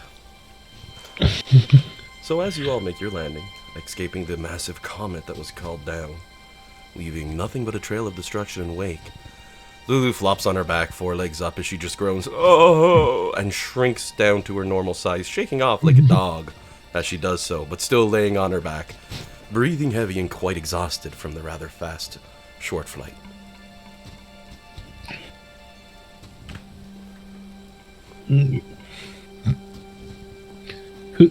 What, where are we? What? Nimbar, Yeah, where are we? are you No. okay? Dying. That's where we are. Well, Little bit of headache. What did you do back there? That was territory of the gods. Couldn't imagine doing that all the time, though. No. Lulu wiggles a leg that's up in air. It's not that bad.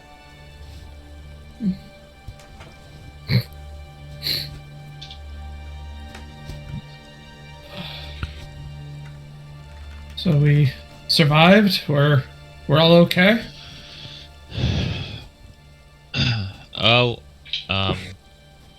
Let me give Nimbar a once over. You passed out. Yeah, I'll help you with that. Follow my finger. Left.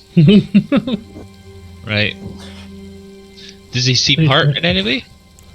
Well, through regular examination and just chatting with Nimbar, he'd know what's off. Yeah. He mentioned it He- before, he's- the cost, but for sure, certainly. Yeah. No, it's fine. There's nothing you can do. Nothing anyone can do. Whoa. What? Well, what's wrong with you? What do you mean? So you've all watched him cast, one second. Sorry, 1 second. You've all watched him cast, Toll of the Dead. Mm-hmm. So you know how he cast it. He will start casting it, targeting, Bellamy. And then when he gets to the end, says the last symbol. That was a bit loud of a piano call. That was amazing. He gets to the end, and nothing happens. What? Are you just tired? Yes, Huh? in a way. I can't cast spells anymore. What? We took. Any more like today? I grabbed. No, my dear, anymore. I grabbed the weave, and I ripped it from the Godslayer. But the cost is high. It also ripped it from me. I'm so mean- sorry, Nimbar. You've lost your magic? I'll never cast a spell again. But we're all alive. For now. The Godslayer's not gone, though. Well, Uh, thank you for your sacrifice, Nimbar. absolutely. That's a high price to pay. Gotta keep my kids safe. I pull him into a big bear hug. What do you mean he's not gone? Bellamy just starts crying. So, I passed out there, and I saw a couple of things. The first was a time long before me. I saw a great dragon forged of ruby, rising up from the ruins of a powerful kingdom, leading to a fierce godly fight. It was ended when Mystra herself closed the door to the world. Well, we just stayed back to fight to keep the beast at bay. But I did learn the name. The creature in the void name is Sardior? I don't actually know the pronunciation. Sardior. That's old, is it not? That's very old. I think I know. Dean knows who that is. I don't know if Alec would. I'll give a freebie pass to Flux on that one that she'd at least know the name. Being draconic and all. Okay. Do you want me to do a check or something for it, or we know that's just the name of the ruby dragon? The god of gem dragons, Sardior. That much you'd know right off. You're more than all welcome for history, knowledge checks, the usual runarounds that you want to get. Flux would have advantage on that, again, being draconic. She probably heard the name a few times growing up. What check was it? Any History. creative history or knowledge or intelligence or wisdom. My best would be like, nature work. yeah, I was gonna say the best I would have would be survival. It's my only one that I'm really trained in. So basically for you then, it would be a wisdom-based check, just on it straight up. Okay. You get a +8 to that, my god. Am I looking at that right? Oh, right, yeah, because that's the save. My bad, I was reading incorrectly. I was like, why is that +8? She's got 11 wisdom. Durr. Oh. Jade knows something. You would have heard of Sardior. Across the board with the high rolls. Flux would have heard of Sardior, god of the gem dragons, god of twilight. A very, very powerful god, long since rumored to be a rumor. No one's ever really seen them. No one's ever really encountered them. But they were considered powerful and respected among the pantheon of gods. Neutral in their nature in general. It's a bit surprising to find them here. To find that's the enemy you've been fighting against. Whatever war went down between the gods and this beast of a dragon, he was strong enough on his own that it took all of them to stop him. Okay, anyone else hearing a little bit of an echo when Alan talks? A little bit, yeah. I think I was coming back on Just someone tiny else's bit. mic from what I was seeing. Oh, I'm not at a very good angle. You don't think? I Yeah, could be messed. It's only every couple, like, it was only like 2 or 3 words, so it's not a big deal. It certainly doesn't bother me. You've got headphones on as well, Jillian, so there's no Yeah. shouldn't be making any Yeah. noise. One thing that Flex will say to Nimbar when she's giving him a big bear hug, she'll just kind of say it like into his ear. She'll just say, "Hey, you're like me now." Not quite. You can still break me. I don't think I can break you. I'll give him a little tighter squeeze, but not enough to hurt you. Yeah, see, like that. You know Lulu's getting I'll in put on it that. down. Headbutt from behind, flapping with the wings. No, I don't think she could do it, Nimbar. I don't think she's strong enough. You're too tough, man. You beat up a god. And she nods her head with a smile. Though you see a look of sadness in Lulu's eyes. Master, we can figure something out, right?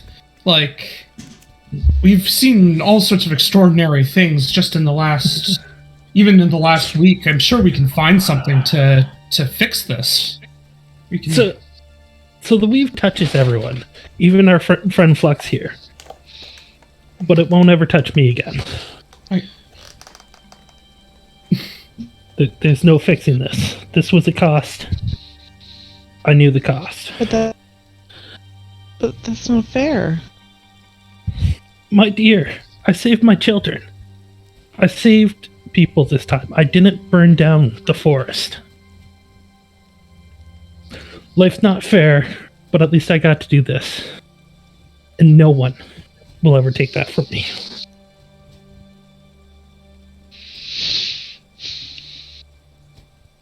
Now, I did see one other thing that I should warn you.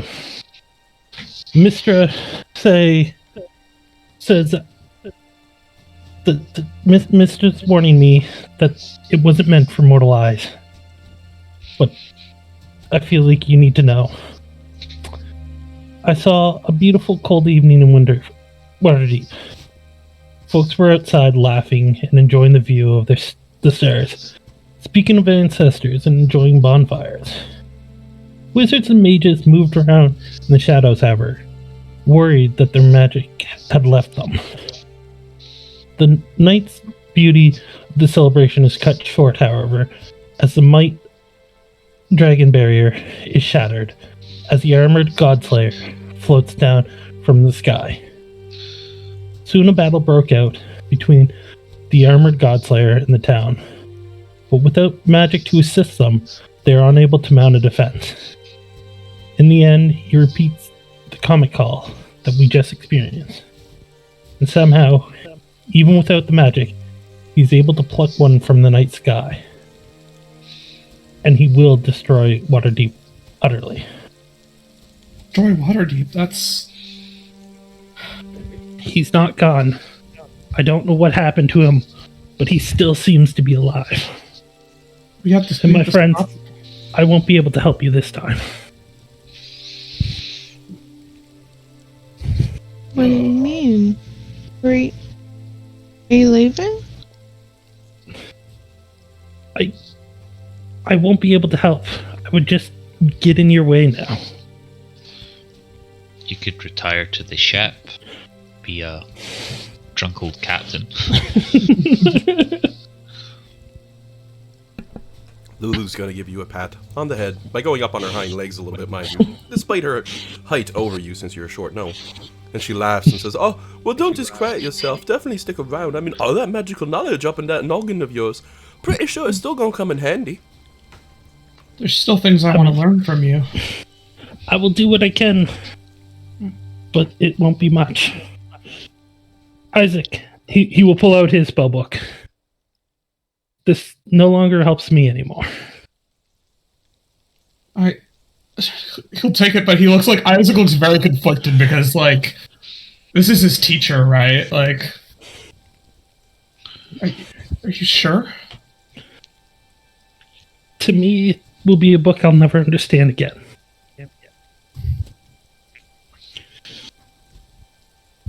He'll take the book kind of carefully.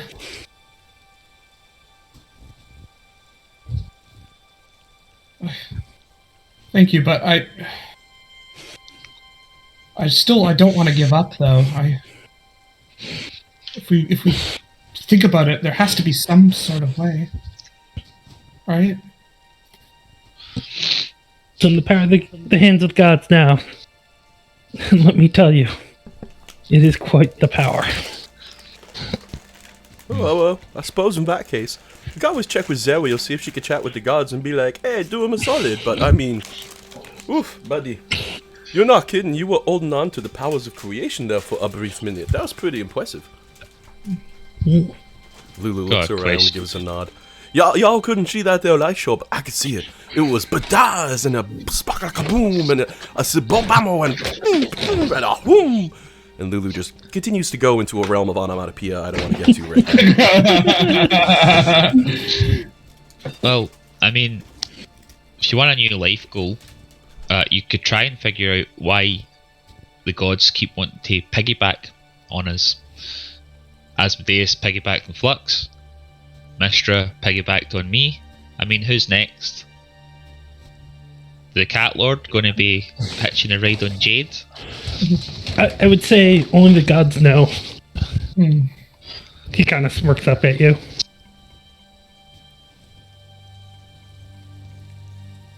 Did you say someone Bellamy's piggybacked full along with crying. me?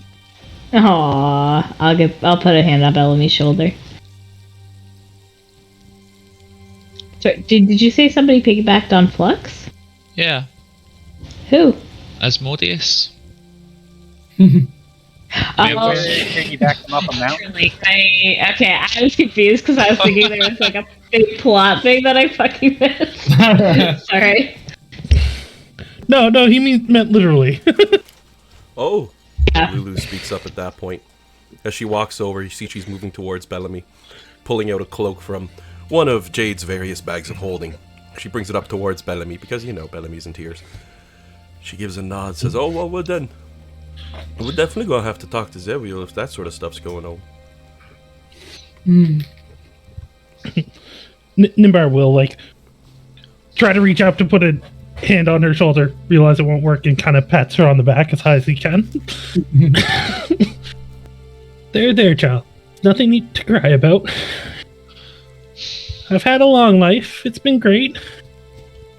I've mastered 2 types of magic. I saw the wildfires burn blue. Sorry, I had accidentally derailed myself when I started to have Lulu talk because I started coughing. Just gonna expand because Lulu's gonna say, "Well, even with all that and the long life you live, buddy, we still might have a little bit of a hiccup. Now that you're all talking about that time, what you met with Asmodeus, don't you owe him a favor?" He says we owe him a favour. Yeah, so you probably owe him a favor, because he's an asshole and he generally holds all the effing cards. Trust me, I've only ever bumped with him like twice. Once was at a get together with the gods at our shindig. It was a really good time. Very nice man. He brought some liquor along and we all had a good time. The other time was at a court case, and yeah, no. Well, we gave him the favour of letting him leave peacefully. And, you know, he decides what's the favour, we'll decide what's the favour.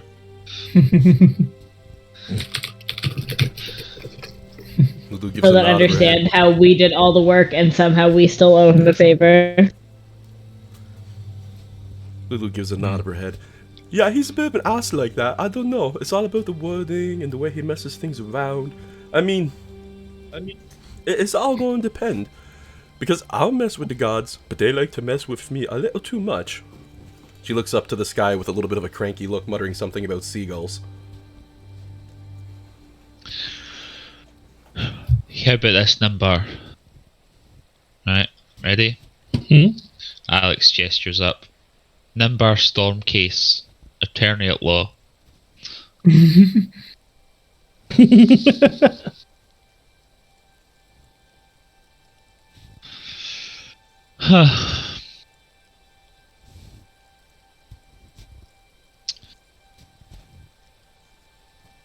So that's it? You can't cast magic anymore? You're just gonna go home and... Well, I mean, for now, you're still stuck with me. I don't really have a way home. I'm just not going to be very helpful. Sorry.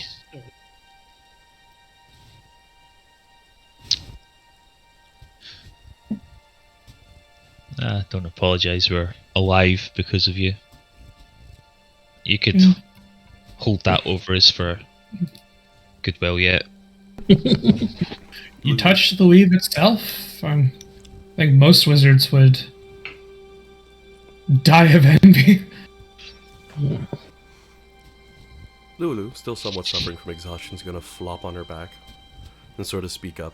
Well, I'm not sure if we're all alive. You never know. That comet might have got us, and we might be sharing an afterlife. Oh, it doesn't work like that. I don't think anyway. I only died that one time. That was very uncomfortable, by the way. If Jade's anything to go by, you'll get used to it. No, thank you. It's not that bad. He usually has a game waiting when we go. It's fun. Yeah, he was all disappointed when I showed up. He had some Jenga tiles up, and I was like, yoink, and I was outplaying him for a little while. That was pretty good. He did this crazy maneuver, and I'm like, nope, I lose. Then he wanted to play Parcheesi's, but I don't know what that is. I don't know what that is either. Absolutely no idea. Well, So what do we do now? go back to town, get this sword reforged. Where in the fuck are we in relation to the town? About a 2-day hike by foot. Huh. Well, I still got about half an hour left in this dragon form, so I can probably fly us a little bit of the way there. That's an hour, right? Yeah.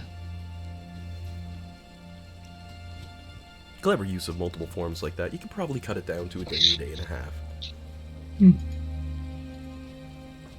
I mean, your ship's in rough shape, but it's in the bottle. I Has no motor, so I can tow it. I can get us back quickly enough. We can fly on the dragons till the form runs out, and then Well, Lulu can- could. I Go ahead. guess she went back to her small form. I was gonna say she would have had her mammoth form for like a little while. How long does it last? Is it just a minute? I think it's almost, it might be a freebie one. Let me take a look here. I can also polymorph.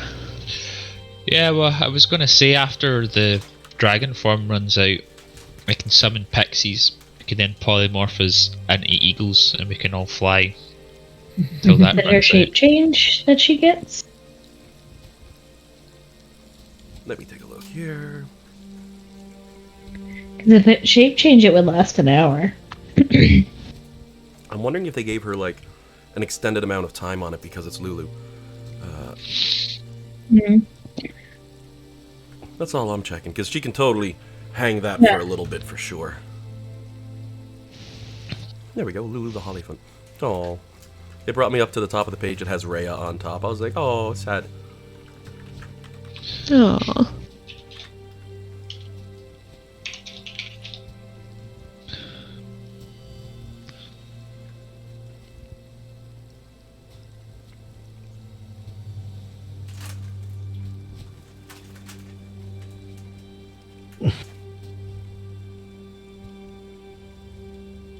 Just so we're Nope, clear, just, Nimbar can't help us get back quicker.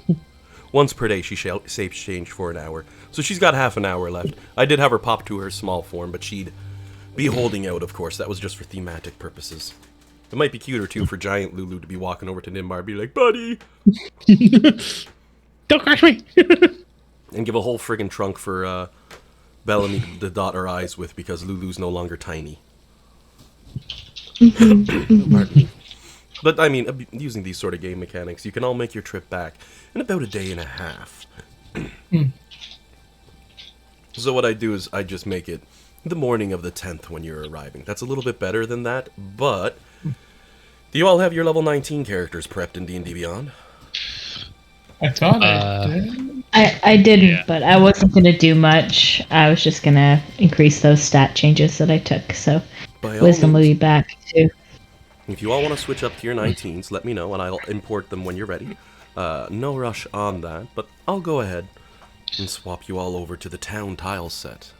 Is there a commoner class I can switch to?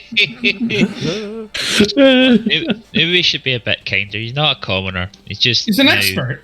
Now, pure He nerd. gets skills. He's an expert. Okay, go roll my nerd hit dice. So my. 1. Like, oh, pardon me. That's actually a pretty good setup at this point. Just to be clear, I don't have a feat. Like, you weren't able to homebrew a feat, were you, for Flux's Zweihander? I peeked a little, but I couldn't really find anything in there. I think that feed, the one I had put the feed in there for it, it came with its own benefit as well, but... And that's okay. I still just have a blank ability score thing, so I was just wondering. It's like the one thing D&D Beyond doesn't want to let me do is make a feat. Yeah, When that's I was alright. peeking, I gotta check on that again. And making It's a okay, I'll weapon just leave with it a higher blank. damage die. I can't even make Yeah. I can't even make that weapon in there. Wow. D&D, they're really strict on the rules for that, and I'm like, hey, just let me throw it up the big die. You need to base it on like an existing item. It's oddly restrictive. We'll clear that chat window, though I did see the Bardic Inspiration plop up for a second there at a 4. I'll try to remember that.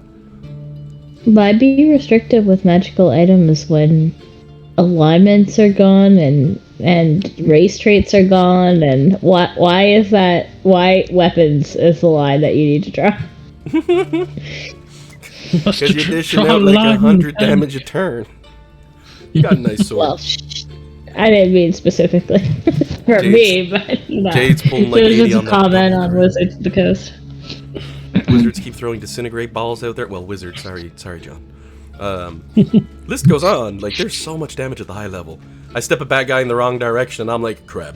Or, perfect example, it's like, I'm gonna use my time twist power and get him, and I'm like, he has a lucky point left. Hold on. And I look online, and it's like, I got so much to read, and I find one good paragraph, and I'm like, it says he can do it because he can switch and ignore. Okay, he does it, and I roll a 12, and it's like, shouldn't have even bothered. Oh, that was a good one. I like that. That was a good, fun time. So, you have no trouble making it back to town. Don't mind the fact that your astral skiff is on there or any of that stuff. I'll make it invisible, don't worry. It's gone now. We got Jade outside. Now I'm going to bring you into the bar, through the walls. Fourth dimensional being in a three-dimensional space, practically. Just like that. But I'm just setting the map to make life a little easier for everybody. As mentioned, a day and a bit goes by.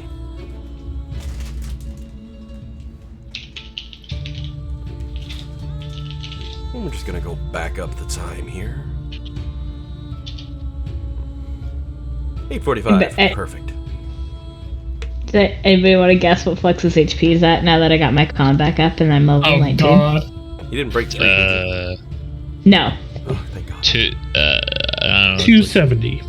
Maybe not as high as you guys would think. I was kind of surprised too that it wasn't higher. Is it like 224 or something like that?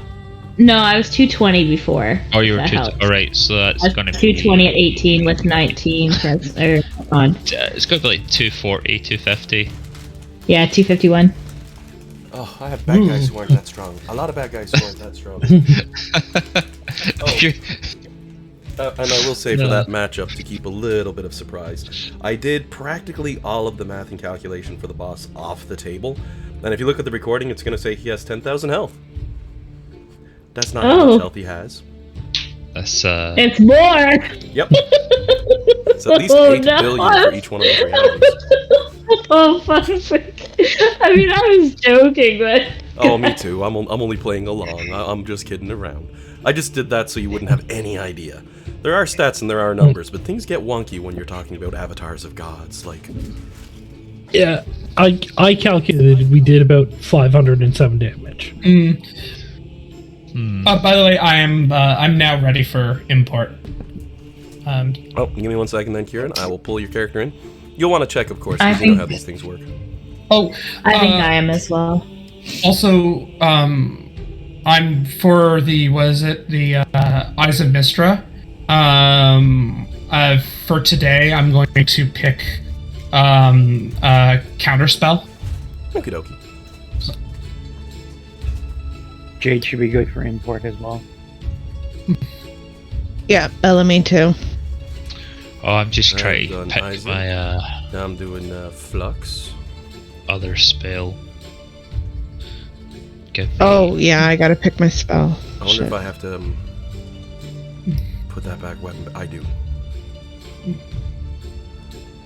Oh, Just give me one. on the trip, I probably would have replaced my simulacrum because he was kind of burned out. No problem. You would have resummoned and you would have landed comfortably on your shoulder. No, simulacrum. Simulacrum one? Sorry, I was thinking of familiar. I was looking at the owl when I said God. that. Your simulacrum Oh. tries to. It's very painful. That is true. Is my buddy back, or is he gone? So that was Isaac and Flux. Now I'm going to grab Jade next. I'm trying to do in the order that everybody said, because, you know, usually I'm like top down, but this is easier. Oh, Alan, can I switch my superiority dice out one more time? Oh yeah, go ahead. Okay, cool.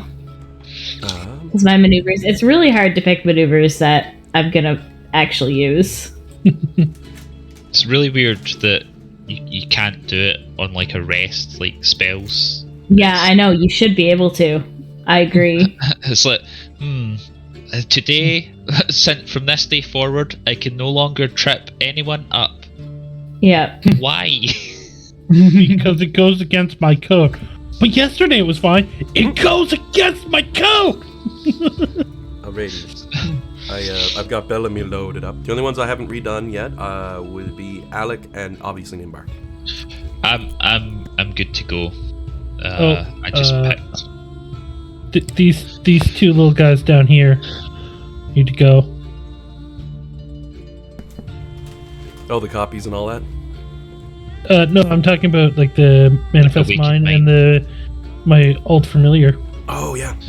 Sir Junior Fletcher sent it. It's gone.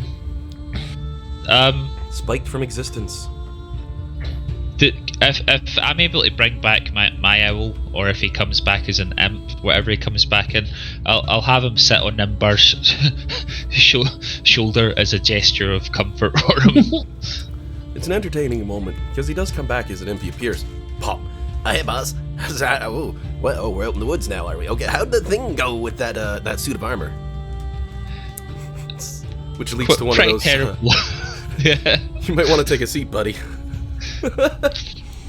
Were you on holiday?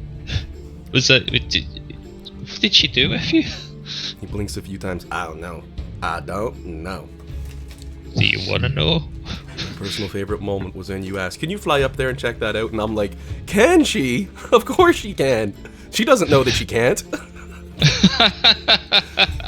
Flew up, came back down. Everyone's like, it must have been something broken with the magic. And Mistra's like, yes, exactly. Wipes her brow off. She's like, I gotta make sure Alec can fly later. So when you're in your starry form against the dragons, you could fly. I wonder why.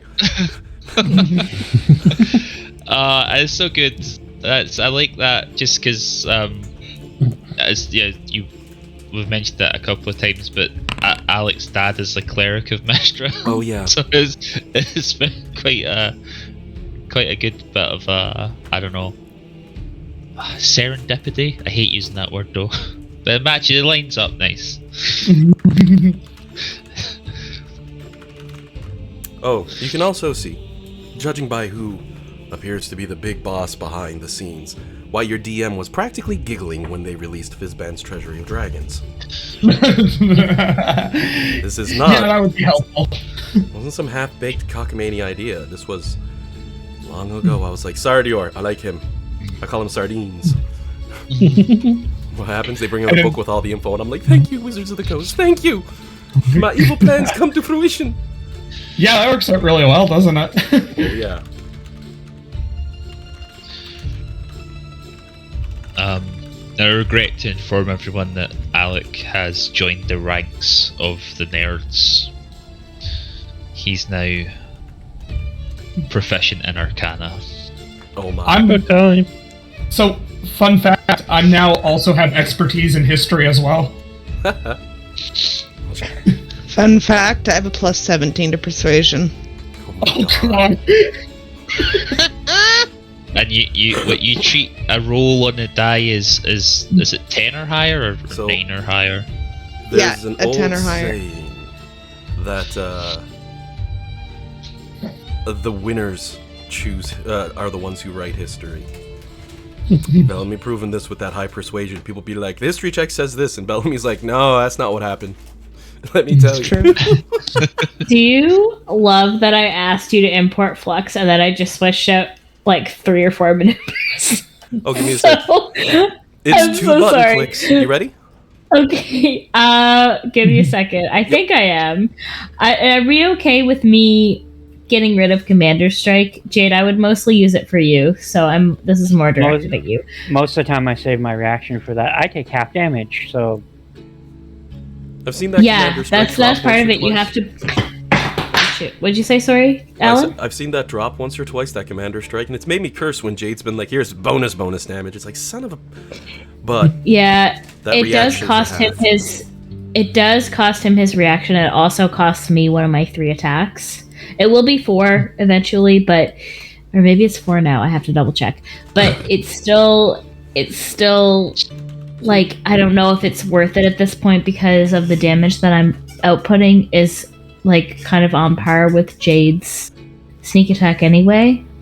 I think you're better off just keeping the strike for yourself. And level 20 Yeah. will mark you that extra attack on your attack. It is level 20. Okay, I wasn't sure if it was 19 or 20. Okay, so yeah. So I think the ones I'm going to switch out for are goading. And I'm saying it out loud because maybe you guys can help me. So it means if I hit someone, I can go into... It has to do a wisdom save. So add the superiority die to the damage. And the target must do a wisdom save. And if it fails, it has disadvantage on all attack rolls against targets other than me. And then the other one I was looking at was similar. It was... Oh, where'd it go? Did I switch it out? So I will point out the new character that I'm getting. This is a little meta-y. The new character I'm getting will have a very high AC, so we'll want them to be attacking him. Oh, buddy. Both of you are going to get attacked. Don't worry, it's level 19. Yeah. It's like, Yeah, to be specific, Flux, you're not going to be the only person getting hammered into the ground like a nail in combat now. Yeah. I think that's the sort of implication. The other one I was looking at was Distracting Strike. When you hit a creature with a weapon attack, I can add the superiority die to my damage. And the next attack roll against a target by an attacker other than me has advantage if the attack is made before the start of my turn. So I can basically give one person... It's like kind of like Guiding Bolt. I can give one person advantage. So long as they go before me. So I think I'll definitely keep that one. And I'll keep goading anyway because I just don't think the cost of Commander Strike is really worth it anymore. John, Nope, we know what okay. happens to your characters who rely on high AC too much. I mean, this is true too. You're gonna wanna shoot at someone else at some point. Even though Jade's the one who dies a bunch, I have killed off now a couple of John's characters. Though technically, as it was, the other one had a loophole in the book where they could survive, but John decided to kill them off. So I still can't claim that first character. No, you claimed it. You're like, totally. He takes his entire action to kill my character. Like, he wasn't holding back. It's like I got like a dozen archers here with weapons pointed at the door. Yeah, I'm standing there. Okay, they unleash. I'm like, I really should have gave them all crossbows, but frig it. Oh. So yes, to answer your question earlier, Alan, I am ready. You can upload it now. I've decided. Perfect. Yeah, you got a couple crits on there too. Like, Oh god, it was brutal. I mean, you were dead as a doornail the second that unleashed. I was like, Yeah. And then you got, and then it was a good time, which led to some hilarity afterwards. Plus, there was the Robo Sheep. That was cool. I like that scene. yeah. Oh, I did. I made a change there on the listing for you, John. You should notice it now. You might want to double check just to make everything smooth as butter on them. I do like that. There's one thing I like. Is that you can be the biggest, baddest hero about, but 20 guys with with something to shoot you with, is still probably gonna win the day. Yeah. Okay, so that's right. Can I just ask one more thing too?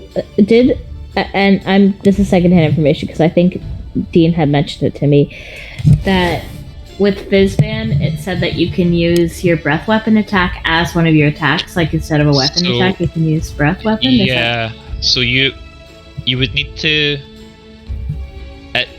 It's a bit this desire they have to never like update a player's handbook race or update a book unless they're removing content, because they got you in there.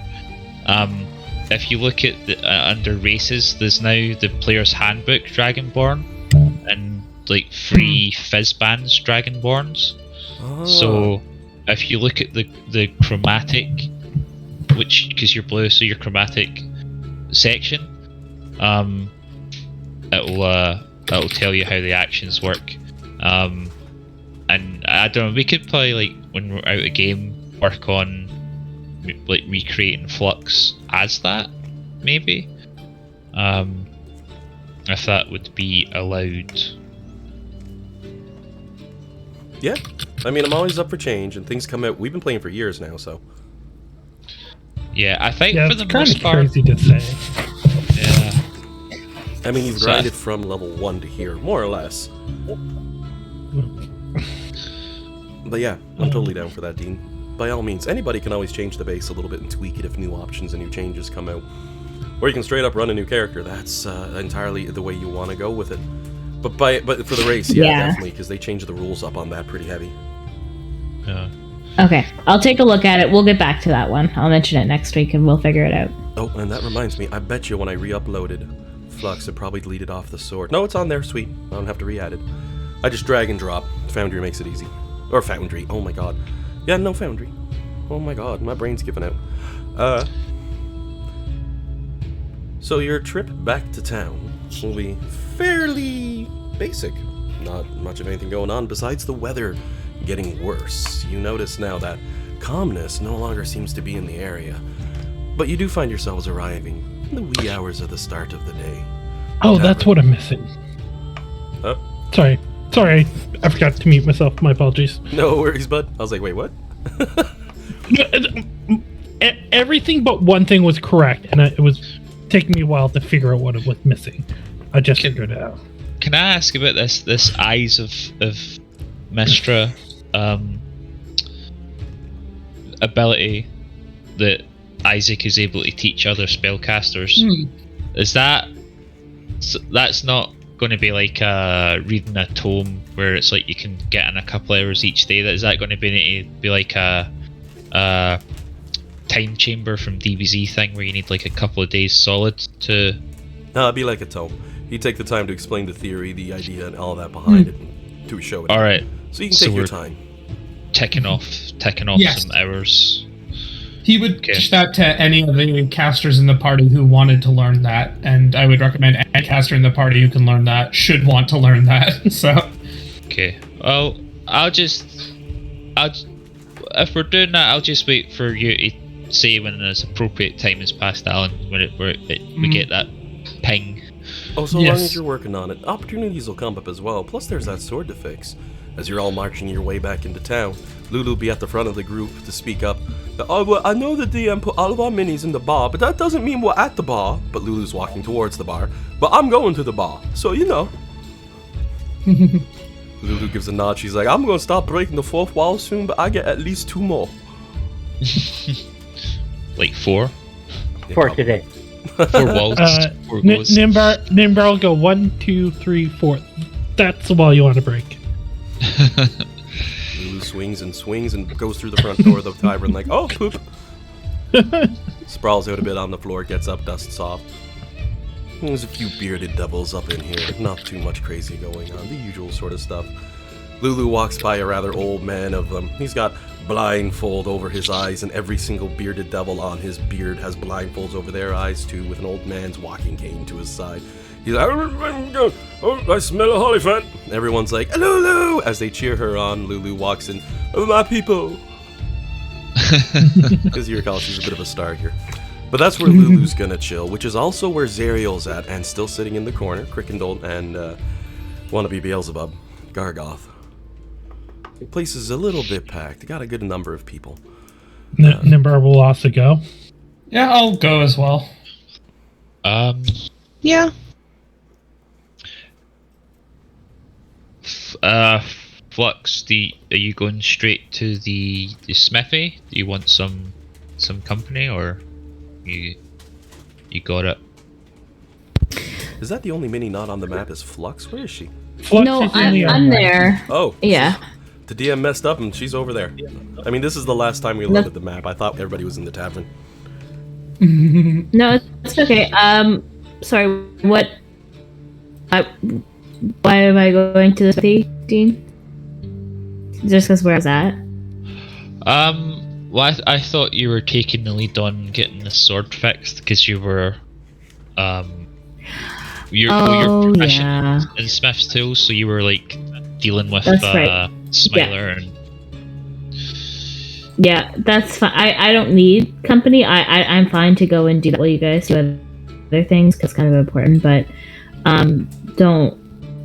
I don't know. It's up to you. I'm fine to go on my own. So, Genuinely forgot. while Flux is heading towards Smilers, the party gets to see Lulu running up towards Zariel, jumping through the air, saying, "Oh, Zariel, it's so horrible. We have to fight a big giant ghost-lady monster and it took Nimbar's magic away. All bad help broke." Lulu does a recap for you all, like a toddler crying to their parent, in a sort of way that she only would do for Zariel. But Lulu having a little bit of fun at the same time. You can tell she's playing around, so... As Flux makes her way towards Smilers, the fire is on, the lights are lit, and the door is closed. You go give a knock? Yeah. And of course, it opens up, and you see Smiler standing there. He's wearing... He looks... You know what? It almost seems to fit of a quagmire for a brief moment. He's wearing his bathrobes. That's about it. And a pair of socks that come up to his ankles, you know? He's got a drink in one hand, and he looks a little groggy in the other. He blinks a few times and squints, and he goes, "Oh, I wasn't expecting it. Oh, wait, I was. Oh!" Snaps his fingers as he points once. "Dragon bones. Oh, yeah, you got them." Yep, let's go. Jade would be going to the blacksmith as well because he's the one that has the dragon bones. Perfect. Lex extends the hand over. Jade extends the hand over. Opens up the bag. He looks down into the bag, sees the bones. "You brought a whole dragon with you. I need every bone in the bag," he says with a nod and a very serious look on his face as he sets the bottle down. Really? You can roll an insight check. I don't think Flux has very good insight. He's not doing a very good job right now of lying, though. Hint, hint.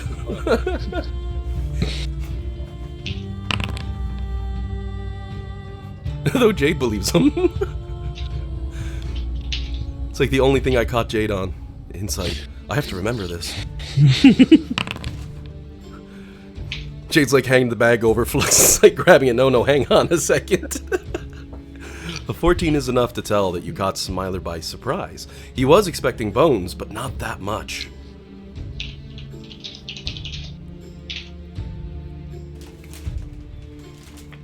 It's up to you what you do with that information.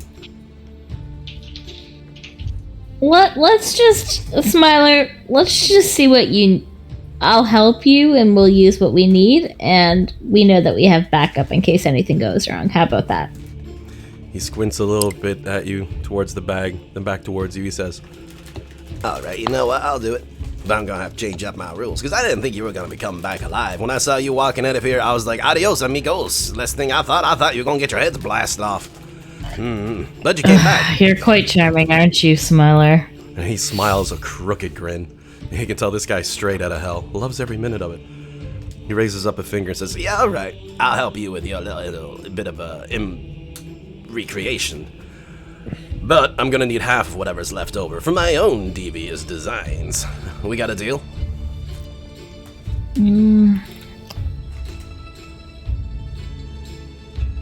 I can't make that decision, Jade.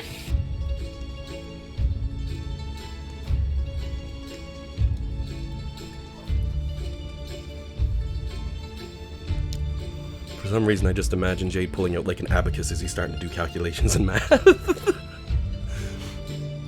No, just thinking of how I can scam some more out of him. Yeah, that's what Jade would do. Try and get more out of him. We really have no use for them, is the thing, though.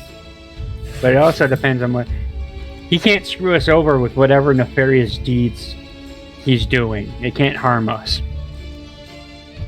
That is a condition to him getting them.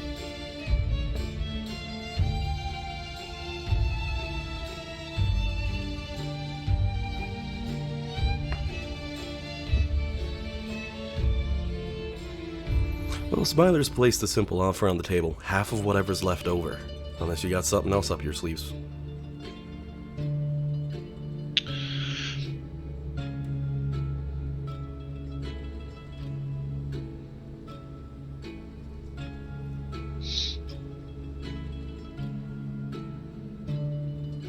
So, what does he like agree to Jade's condition that whatever he does with them can't harm us?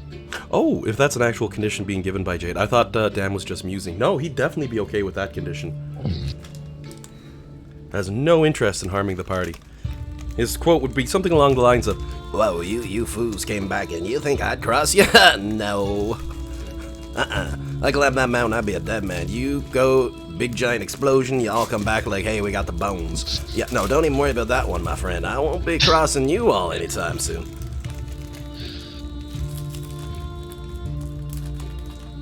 Anytime soon? That hints at later you will.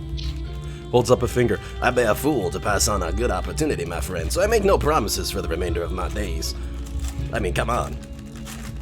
What if you go all evil and super crazy and try to take over the entirety of the world? Well, I mean, of course, at that point, I'm gonna have to come and find you, have words, and we're gonna work together on that side project, but you know." I have no issues. Smiler would extend a hand for a firm handshake on the deal for half the remnants once he's done. He then advises you it's going to take him at least a week to process this. Flux is more than welcome to chill at his shop, but it's going to be very, very boring work. He recommends bringing alcohol, because most of his time will be spent heating up the bone, and then forming it out, and then reheating and forming it out.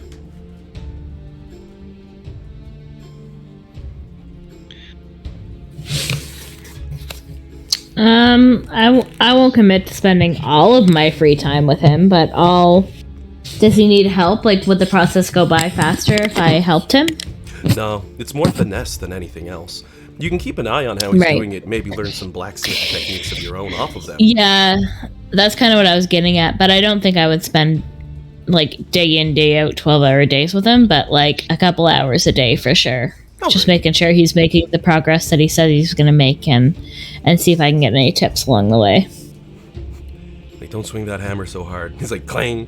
You're like, and don't let it bounce back. You're losing momentum. It's not. Smiler be getting a little mad. Mostly because she's right.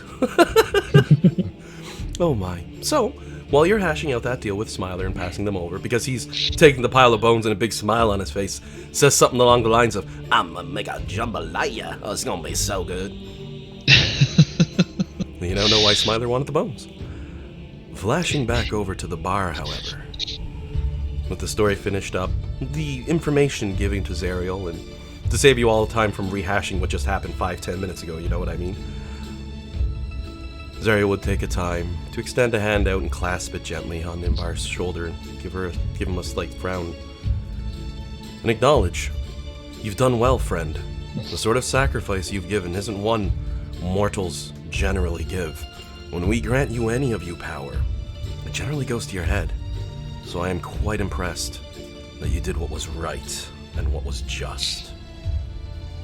Now, Smiler says this? No, this is this is Zariel to Nimbar. Okay, I'm so sorry. I was distracted because I'm trying to make a copy of Flux, I apologize. No worries. If it was Smiler, he'd be like, you had all of the magical creation power at your fingertips and you didn't make yourself new boots. What's wrong with you? You know what I mean? Yeah. He'd be right Yeah. there. And I say new boots, but you can fill that in with any earthly desire that's really bad that I don't want to get into.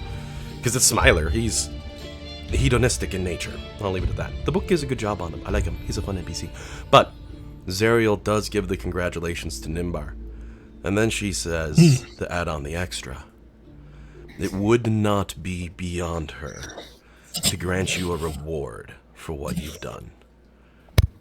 She will gladly send Nimbar to their paradise. She has a way to return him there, where she comes from, the realm of the gods, where he could live like a hero for the remainder of his days, with access to all the knowledge and magic that they have at their disposal to keep that brain of his sharp and ticking. And maybe they'll get his opinions and information, but Zariel has offered you a one-way ticket out of this hellhole.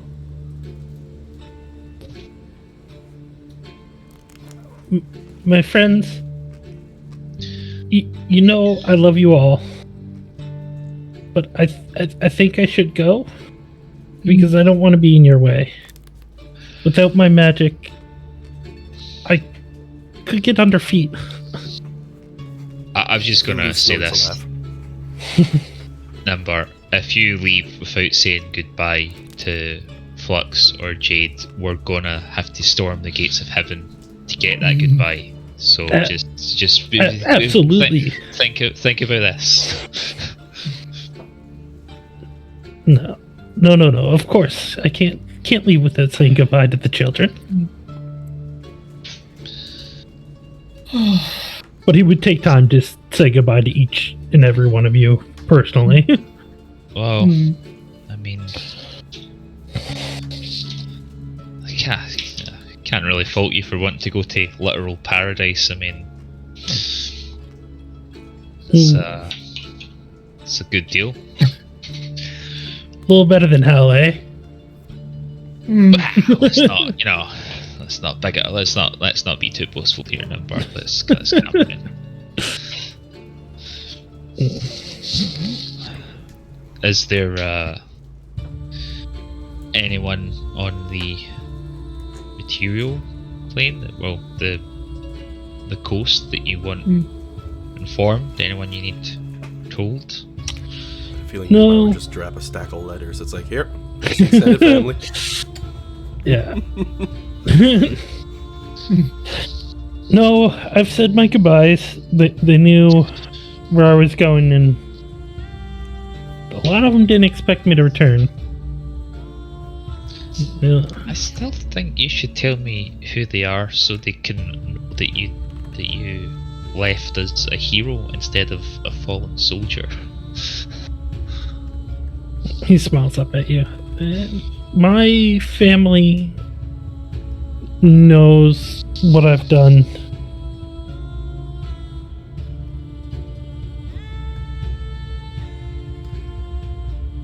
He's implying that you're his family right now? I get Yeah. that Alec would meet that with reserved silence as he to coin a phrase in NADPOD, builds the walls, build them high, build them tall.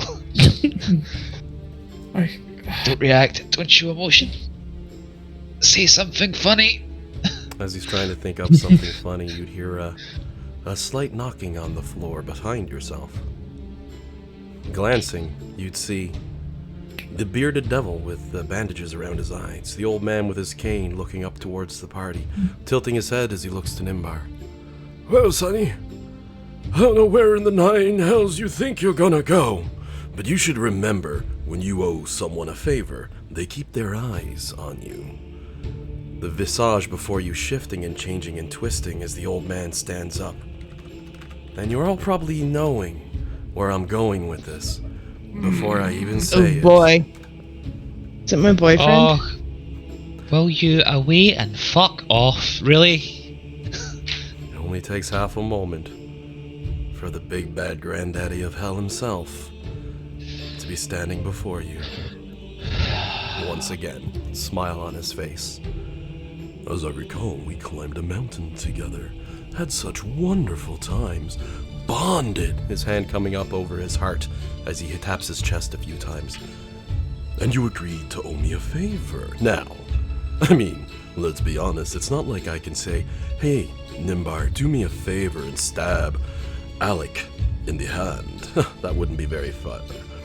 I can just ask you maybe to look the other way when it really matters for me. However, beyond all this, you are here so long as you owe me that favor. And Zariel turns towards him with a nod of her head and says, regardless, I'll trade you one of our souls for one of his. Which causes Asmodeus to simply chuckle as he gives his head a shake. Not a chance. You think I'd give it up on such a ridiculous gamble?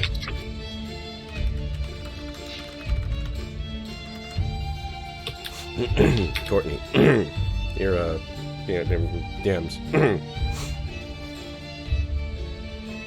Okay.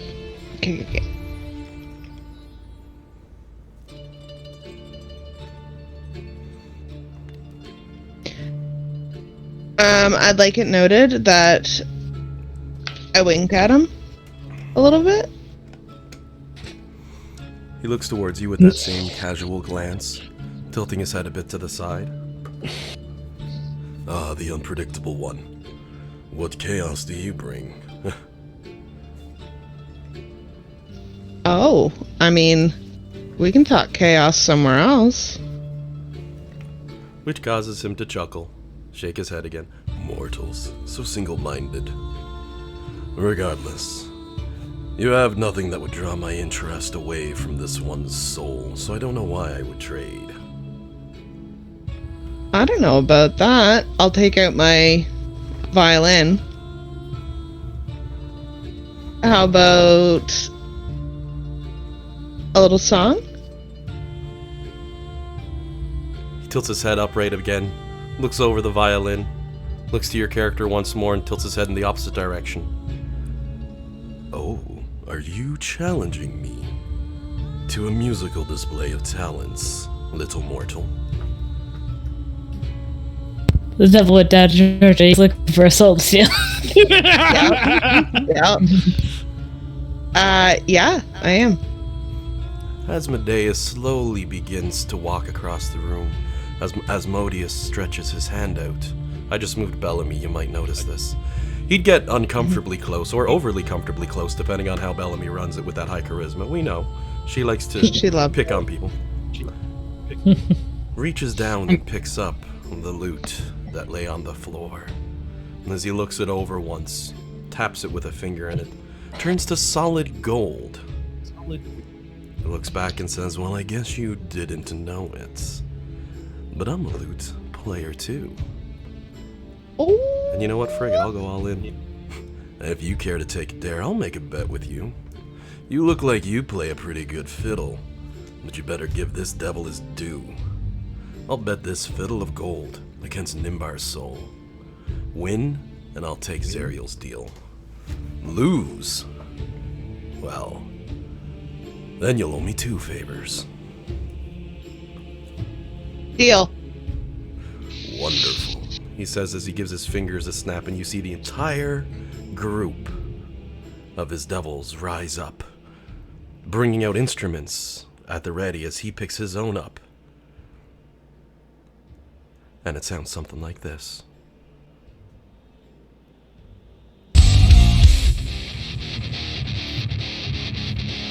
Strings blazing over his own infernal instrument as fire burns around his horn. You've seen talent, but he's got it in spades. The entire bar following behind, slamming fists and drinks. His demonic creatures listening to this devil as he burns it on that lute. To the point that the string snaps at the very end, and he gives a light chuckle. They don't make them like they used to. Well, you're up, Bellamy. Before she Okay, goes, okay. Have I made it back to the bar for this yet? I would assume, at this point, We probably would have heard the music and been like, "What the heck?" Well, Flux Perfect. and Jade would be walking in just as you see Asmodeus, or Asmodeus, because the DM uses both and has never confirmed which it is, jamming out to the entire group, and Bellamy with that determined look on her face. You know some shit's up. I'll go ahead and just save you the Okay. pull your minis and there Yeah. we go. As I walk in and I see this and hear it, I will pull out a rod, and I will use it when Bellamy starts. So, I have a rod of conducting, so I create an orchestra behind Bellamy. very nice. Courtney, obviously you're going to be doing a role for this one. It's going to be your performance. So we're just taking a brief moment as time seems to slow down as Bellamy raises up her fiddle. What you got planned? What you gonna do? You gotta get your roll ready, essentially. boy. Get your boosts on, get your bonuses, because the devil Yeah. went down to Kanya, looking to steal Nimbar's soul. It's a DM's dream to be able to do this with a bard player, by the way. Everyone knows it. I've waited 19 Okay. levels. I'm going to give myself guidance. And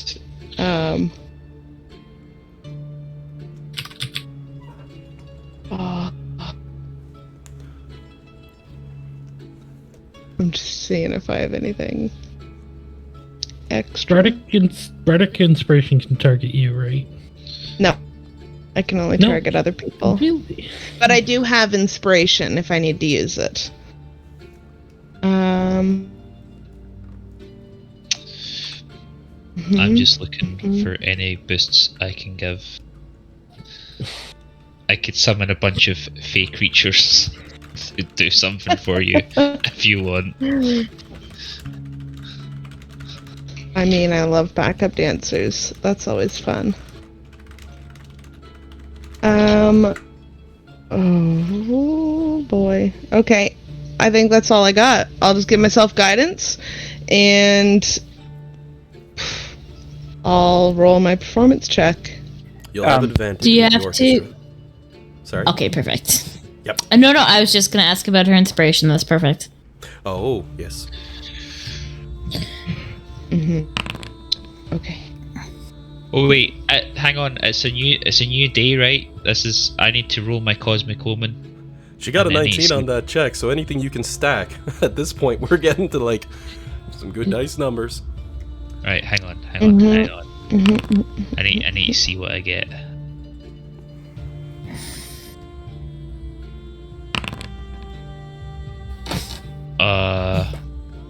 Oh no, odd. I can't help. I can't. That's whole.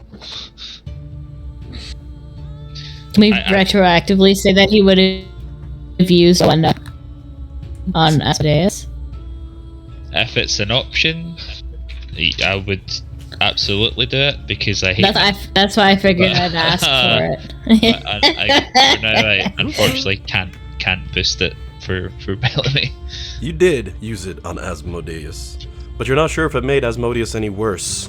He ripped it like you've never seen. You almost wanted to clap because it was a good show, you know what I mean?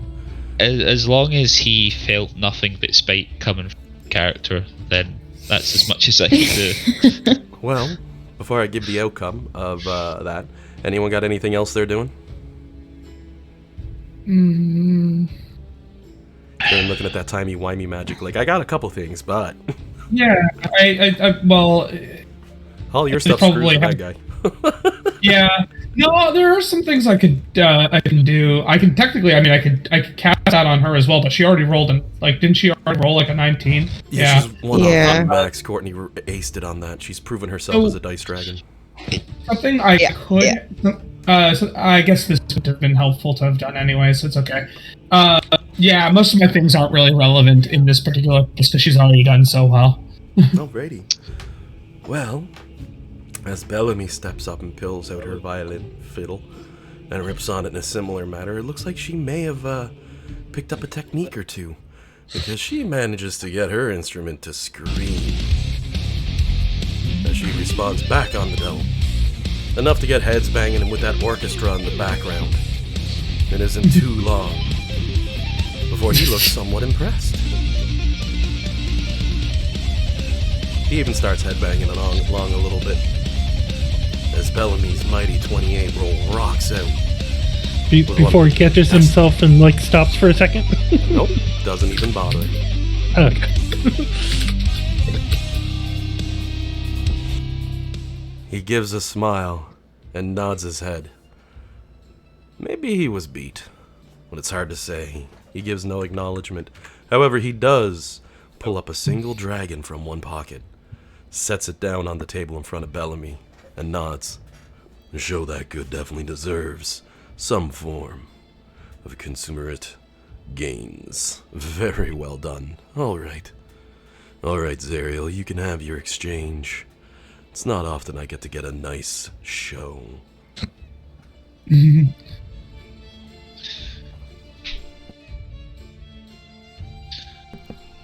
So I won? You won. He lays down even the Yay. golden loot on the table, gives a nod of his head, and then taps his nose. Till the next time we meet. There will certainly be a next time. As he's about to walk out the door, he takes a moment, turning his head towards the side. And I could always use an updated revision on the rules, if you ever feel so inclined, my friend. You hear a slight chuckling from Gargoth at the back of the room, though nothing more than that, as he seems to have mostly avoided Asmodeus as he appeared. Although in a burst of fire he'd disappear without even going out the door. Bellamy just fans herself a little bit. And then you hear a slight thumping sound as Lulu sits down on her ear. Oh my god, I think I almost wet myself. Oh, I'm not built to fight with the gods. What would I do if he told me to attack you guys? Zariel, what would we do if he told us to attack him? He has no authority, right? Right? I mean, he's in the pantheon. And at this point, Zariel's mostly just trying to calm Lulu down. Like, no, Lulu, it's fine. We don't listen to that jackass. You know. Side note, just in case it hasn't been said, we picked up a violin, gave it to Bellamy on a session you weren't here. Was it last session or session before? Equivalent to a Stradivarius. Oh yeah, you found a beautiful, beautiful, super cool violin. It's just a wonderful piece of artwork, essentially. Oh, very cool. It was sealed inside of hermetically sealed, there we go, inside of a chamber magically in order to keep it in pristine condition. So when your character took it out, couldn't ask for a better one for making music on. For non-magical effects. Good memory on that one, Dan. Well, at this point, Zariel's going to confirm that, yeah, she's got no trouble then sending Nimbar off. He certainly earned it. And she makes motion to the door at the front, leading out to the balcony, which slowly closes. And she nods her head once. The next door you step through, my friend, will take you there. And then she Nimbar slowly smiles a bit. But what Asmodeus didn't know is that it always required the trade of one of our people, and one of ours was more than happy to step in for you with the sacrifice you've made. That being said, she looks at Bellamy. Wonderful show. I wish I could play half so good. Wait, so he's still going? Flex will just look and be like, you're leaving? I was just about to come find you. Zariel has found a way to get me to her realm where I can still research magic, I can still live in paradise, and I won't get underfoot here with you. You do whatever you need to do, Nimbar, but I promise you never would have been in the way. I just don't want you guys to have to worry about the old man with no powers. Besides, Looks I'm like- going to... Sorry, go ahead. No, you go ahead. Besides, I'm going to paradise. Has to be a thing or two for me there. Flux is gonna give you another big giant bear hug, almost squishing you. And he will reach his arms as far around as possible. I just imagine like he's just got his little hands like flapping out to the side because her arms are so thick. Exactly. Can't get around the arms. Yeah. Flux will just say, till we meet again. She'll give him like a little kiss on the forehead. This won't be the last meeting. Okay. He will say he's going to say bye to everyone. However, Jade will be the last one he says bye to. Yeah, that's okay. Flux will put him. She'll be the first one. She'll put him down and go stand beside Alec. Yeah. He looks over at Isaac. Now you. Yeah. I've given you a lot to go from. I expect great things from you. Well, next we meet, I want to hear all the things you've discovered. I promise you, I'll live up to your expectations. Next time we meet, I'll have so many things to show you. And don't forget, it's not always about taking damage, doing damage. It's sometimes simple things, like making someone go fast. Sometimes that can make all the difference in the world. Looks over at Bellamy, gives her a giant hug. You, my dear.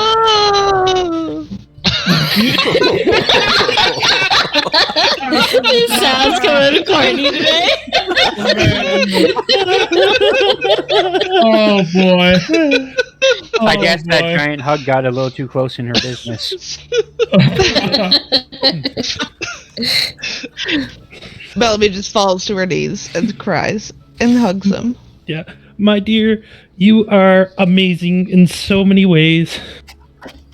You have brought nothing but happiness to me, and I can only thank you for that. I'm gonna miss you. I will miss you too, but fear not. I'm sure we will meet again when the time is right. Don't forget about me. Forget about you! Never possible. Making poor Lulu tear up right now. Yeah. Lulu, my dear, you are the sweetest angel. You keep that big heart open, and you keep these fools safe. And leave them in your hand. She gives a sniffle and a laugh, gives you a slight pat on the head with her trunk, and says, and you remember, there's a comfy spot by the fountain in the main square outside of the main offices. There's this nice little crook underneath the main tree. It's good to lean on when you're relaxing. That's my spot. But you can use it while I'm gone. We'll see you up there, buddy. I'll use it until you get here, and we'll sit there and enjoy it together. And Lulu would give you a hug with as much as she can with those stubby legs, Yeah. which is quite efficient, though, because you're small. Yeah. Finally, he turns to Jade. Alright, my son. This is goodbye for now. But I got something for you. He'll pull out his bag of holding. The magic is gone from me. He'll hand the bag to you. Those are the things I've had. With one more. And he'll take off his robe and pass it over. Now you remember, being a little sneaky is great, but always do it for the greater good. And he will embrace Jade one last time.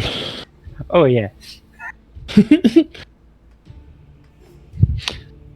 And then he will turn to the group again. My friends, it has been quite the story, quite the journey. And I'm so happy to have met everyone.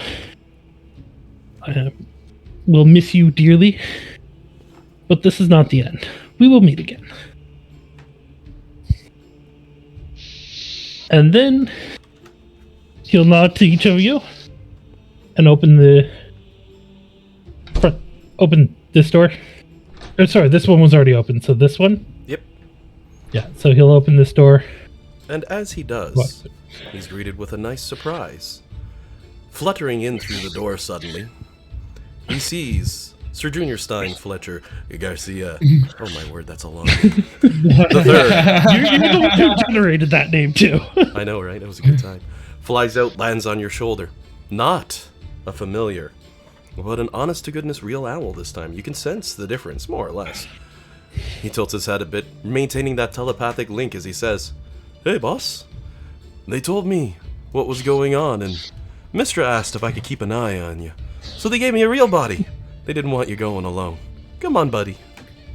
My dear friend, I wouldn't imagine life without you.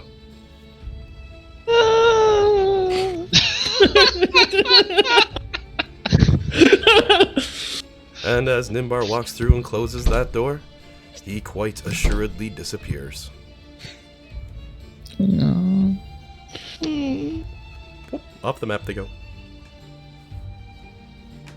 Zariel gives a nod, wipes a little tear from her eye. It's like, he was nice little gnome. He'll have fun up there. Is this where I come in? Oh, by all means. Courtney's definitely not crying right now. Aww. So you hear a bark. And then Alec is going to feel something jump on his back. What? And what? What in the what? Is that a puppy? Not me. Ariel, have you gotten as a puppy? What is this? You're going to look. He'll Zariel look starts familiar. laughing. Pup is on your shoulders. Oh no. Who? Pup! This is the metal. Pup? The metal dog, who has barked now twice, as long as I've known him. Here you little shit. You pretended you couldn't bark for like a year.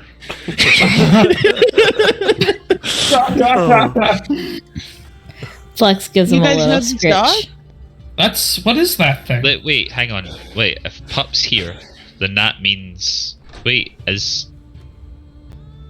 Boom. In comes through the door a giant warforge with silvery eyes and feathery wings. I picked like the perfect token position because the light's right on his wing. Zariel gives a nod as she extends a hand. I told you, one of ours was more than happy to take his place and help you all. My friends, it has been so long. Welcome back, Nell Crates. Still looking well? You big, shiny, metal, beautiful bastard. I'm just gonna like lean into Alec and be like, "Who the fuck is that?" Yeah, I'm not sure. Isaac just scratches his head and like looks around the group like, I guess some introductions and are in order. This is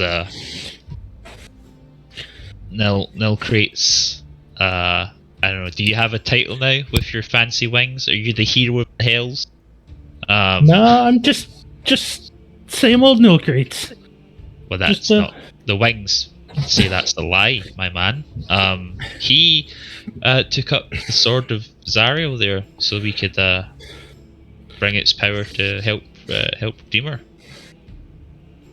By the way, if anyone's paying close attention to him, they will notice a couple things. So he currently has a cloak kind of over his shoulder, or sorry, like in his arms, that has like the North Star on it. He has on his belt. The belt clip is a little blue dragon head, very striking, familiar to Flux's head. On his back, he has a cloak that has the same pattern as Jade's fur. And then he has a ring on that has a shield that looks like Torm's shield with very similar marks to where Rodman's had dinged up. And then around his neck, wearing like a little necklace, he has a what looks like Dusty's head. His infusion. Flex instantly tears up. I've never forgotten you, friends, and I'm so glad to be back. Huh. I'd say We're- hell of a reunion, but it looks like you kept us with you. Couldn't give up some of the greatest friends I've ever had. Hi, I'm Bellamy. Flex will give him a hug. I'm a hugger now. He will like hug you back, and you'll notice he's much stronger than he used to be. Yeah. We should have an arm wrestle fight sometime, bud. I'm still nowhere near your level, Flux, but I've tried to take steps in the right way. Might be able to give me a run for my money. He will look over at Bellamy and he will extend his hand. Good day, I am Nilcrate. Hi, I'm Bellamy. I'll take his hand. And I'm Isaac Blackdell. Nice to meet you. I hope. What do you mean you don't have a title? You have a title. My partner in Chaos Crime.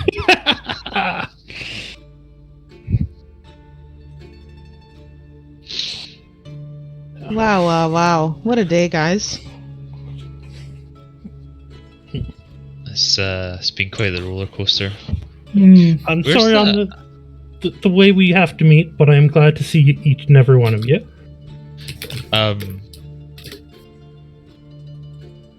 What gear are you rocking? I take it you don't have a... Nobody's using Zariel's sword right now, because it's kind of, No, but I found a new sword. shiny. He's got a shiny longsword at his sign. Huh. So, yeah, you just couldn't wait to get back in the mix, eh? It's so much worse than last time, though. Couldn't let you guys have all the fun. It's so much worse. Okay. I understand then you guys used to travel together? If you call saving world traveling together, then yes. Have you heard the tale of the Avengers? This is like Avengers 2 Age of Sariador right here. Oh my god. DM tried to snap his fingers, but Nimbar was like, no! Yeah, we well, you probably remember when Elturel fell, Isaac? Yes, I heard all about it. It was what led me to go seeking you guys out. Well, Nilcrate's is with us. We descended into hell to get it back out. He's one of the OGs. Oh, I see. Well, it's good to meet you. Likewise. Lulu's gonna walk up behind him and headbutt him a little bit in the back of the leg. Oi! You bring that drink that you owe me from the other weekend while we were up there having a good time. I hope you did. That's some good liquor. She nods her head. He's walking. He'll pull out a mug for her. Of course. Oh, good. Takes it. Walks over, sits by Bellamy. This will cheer you up. You trust me on this. I see you not feeling too good there, and starts pouring a drink out. But there's enough for everybody. So, Thank you, Lulu. how does the old being a half metal man, half angel thing work? What's that like? And try not to think about it much. Hmm. You get some conflicting thoughts. Instead, I sit there and try and do the best I can. Do they work? And Alec will ping the wings. You're like, He will start flapping them very majestic-like and take off. huh. Cool. Ah. Part of me is like, they sound like a hummingbird, and it looks like it's driving Lulu crazy. But no. As fun as that might be for the metal wings, I'm not gonna do it. Well, it's good to see you. Yeah. I mean, have you two been keeping in touch? I'll go look at Zariel and Nilcrates. How does that work? I thought we were cut off here. She waves a hand, says single-way transport, the power of a soul, and a miracle of the gods, all combined into a singular moment. Why do you think I could only send him to paradise, where I am from? I couldn't send him home to the material plane or anywhere else. It was a one-way trip, powered by, and she points over towards Nilcrates. Him. Shaved a few years off of his life, but where he's functionally immortal, it was irrelevant. Okay. Timey-wimey magic bullcrap. Yep. This interplanar stuff is starting to hurt my head quite significantly. The DM's like using a backup truck right now to fill that plot hole in slowly. Beep. Yep. A few things will allow me to blow a plot hole through something and say, yeah, it's okay, and this is one of them, so you know. Just fill that right in, drive over it, and floor away. It was a nice scene, ended well. Yeah. Now Wow. again, Lulu peeks through the door and she goes, I really love that. I don't know how it makes a portal. And she closes the door and opens the door and closes the door and giggles a little bit. Huh. So that's quite fitting. We finished watching Neverwhere, and it's all about doors opening to places where they shouldn't be. Oh my.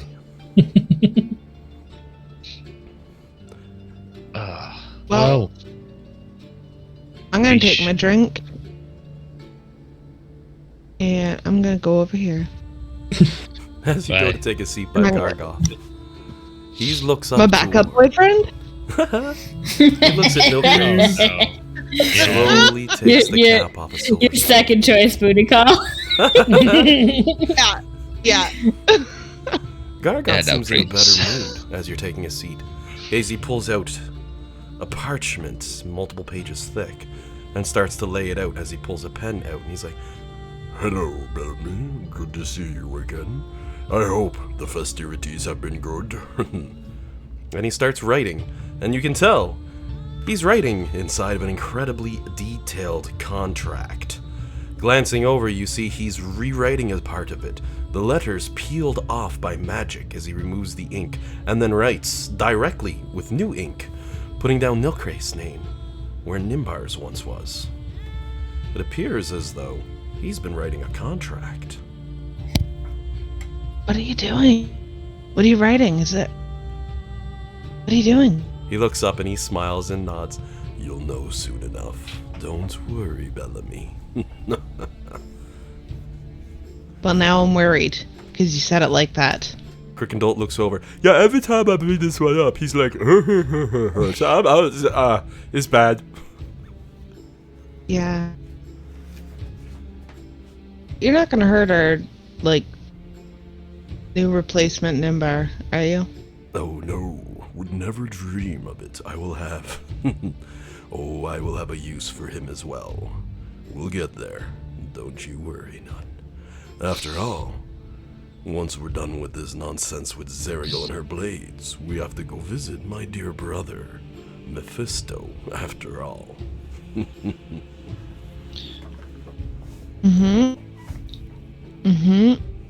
I'm very conflicted about the way I feel about the way you just said that.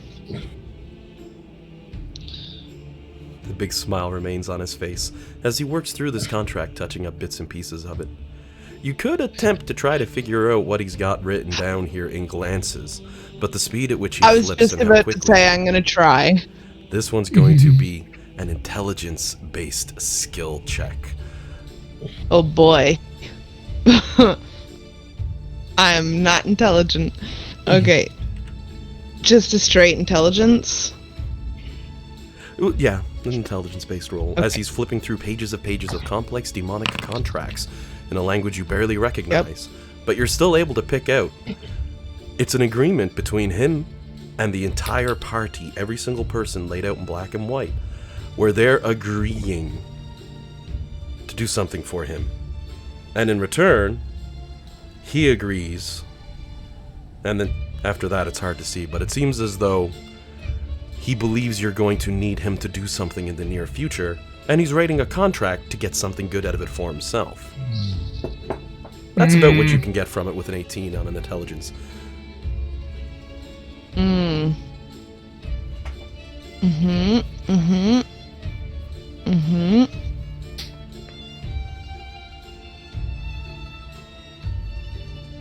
Interesting. I'm just gonna keep watching him for a little bit, see if I can pick up anything else while everyone's kind of doing their own thing. Mostly just working on that contract, taking his time, flipping through, marking out places, replacing entire paragraphs, rewriting sections. My apologies. I meant to use this earlier, but like when she did that check, could I have used my flash of genius? If you've got something you can tap on with your new character, by all means. Gives her a +6. Sorry, just double checking. Yeah, +6 to her roll. Because it's a straight ability check, so that'd put it up to a 24. As Bellamy mutters, "Precipit of the first part," and the you just hear Nilkray speak up because he's picking up a drink and looking at it at the moment as he hears her say that. He just speaks up, "Legalese, it means first party group, you know, the good guys," and goes back to what he's doing at, and Bellamy's like, "Oh, of course." It seems that he's writing a contract to guarantee you safe passage to Mephisto. And whatever the hell he's asking for is so heavily detailed that you can't get any more from a glance. You need to physically look through the contract to see exactly what he's requesting. Everything on there is restrictions against yourselves to not be able to get out of the contract. Incredibly ironclad, incredibly well built. The DM will not be posting up the actual wording of a contract. He's not a lawyer. Cut him some slack. But Gargoth is meant to be the best. And where he's had like a week and a half just to write on this one, it's implied, as you're glancing through, Bellamy's seen a contract or two before with her days and working with her bardric ways and being on stage and selling music. It's happened. She knows when a contract is iron tight, and this one as she flipped through. Yeah, Gargoth knows how to write one without any uncertain terms. Whatever conditions he'd be playing out with this contract for whatever he wants would be bound if you signed it. You don't see a single loophole or way out of it. But it's also a very straightforward request, whatever the heck it is. Can I cast suggestion? Oh my god. You can. Okay. I'm gonna try.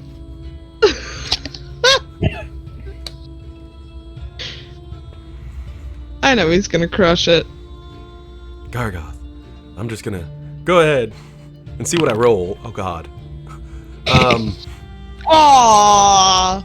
Oh man, I needed those things today, and I got them when I needed them, but a 19 on the roll itself. I will woo him. I don't think it matters. But that's still pretty good. He's gonna look up as Bellamy's like, "Hey," he's like, "No," shakes his head with a chuckle, rolls up and puts it in the tube. You want to know what's written on here? Oh, I'll tell you. But then we'll be entering contract negotiations immediately, and I'd be more than happy to negotiate a contract at the moment, but I figure you'd want to enjoy this moment of peace, my friend. Or do you want to talk shop? I want to talk about the fact that you just called me your friend. That's so exciting. I'm really glad that our relationship is taking that step forward. He gives a nod. Oh man. The smile grows ever broader, and he says, Given the speculations of my contract, of course I would call each and every one of you friend. That is both threatening and really enticing. Yeah, so now Kratos, that's a no-go problem. There's an unhealthy attachment there. We're trying to deal with that, but you know, you've been in heavens. Any insight on this? Because it's just it's not good. You can pretend that Nilkray had been watching the stream on YouTube this whole time. He's had that overview of like what's going on. Oh crap, that Planetar, that thing's tough. Oh god, it's an undead god now. Oh god, this is getting bad, right? And then Zariel rings him up. Hey bro, you want to come help? Do I? You mean I don't have to just sit here and watch? Just to save from some of the backstory and to give your character a good bit of info so you slide in to a 19th level campaign easier. I have not found a way. From what I see, I don't know if anyone can ever convince her of anything. Side I'm note, pretty all stubborn. of John's characters are suicidal. That's why he keeps coming back. Ah!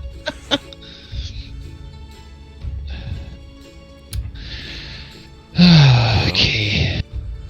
Gargoth is more than willing to talk shop now on his contract, or he'll wait till his time of his choosing to bring it up.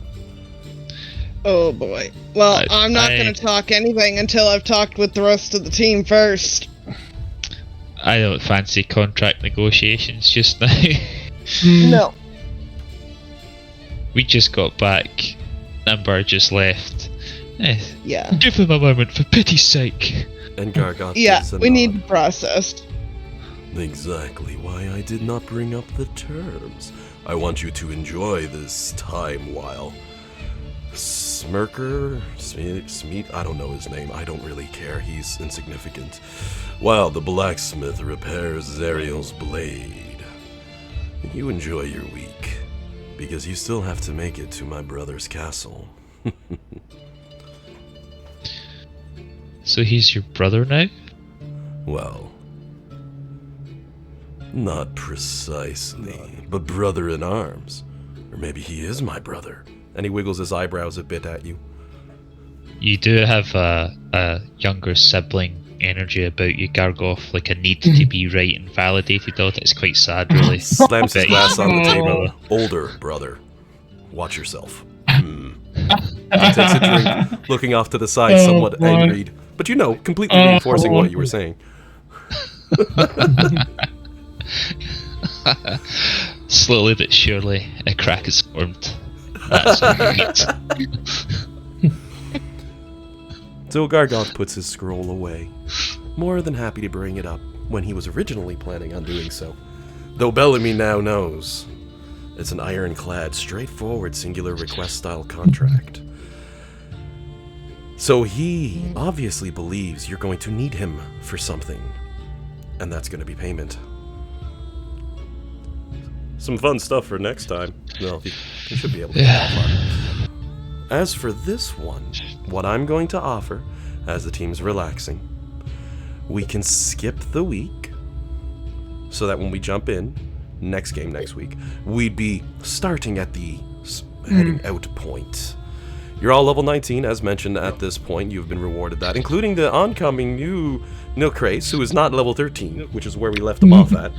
That would be a problem. Apparently, Just a they've got little way. There's the room of spirit and time up there. There has to be, right? The hyperbolic time chamber. Yeah. That's where he's been chilling. Zero's like, you come back, I'll make you level 19. And he goes, that's all I needed to hear.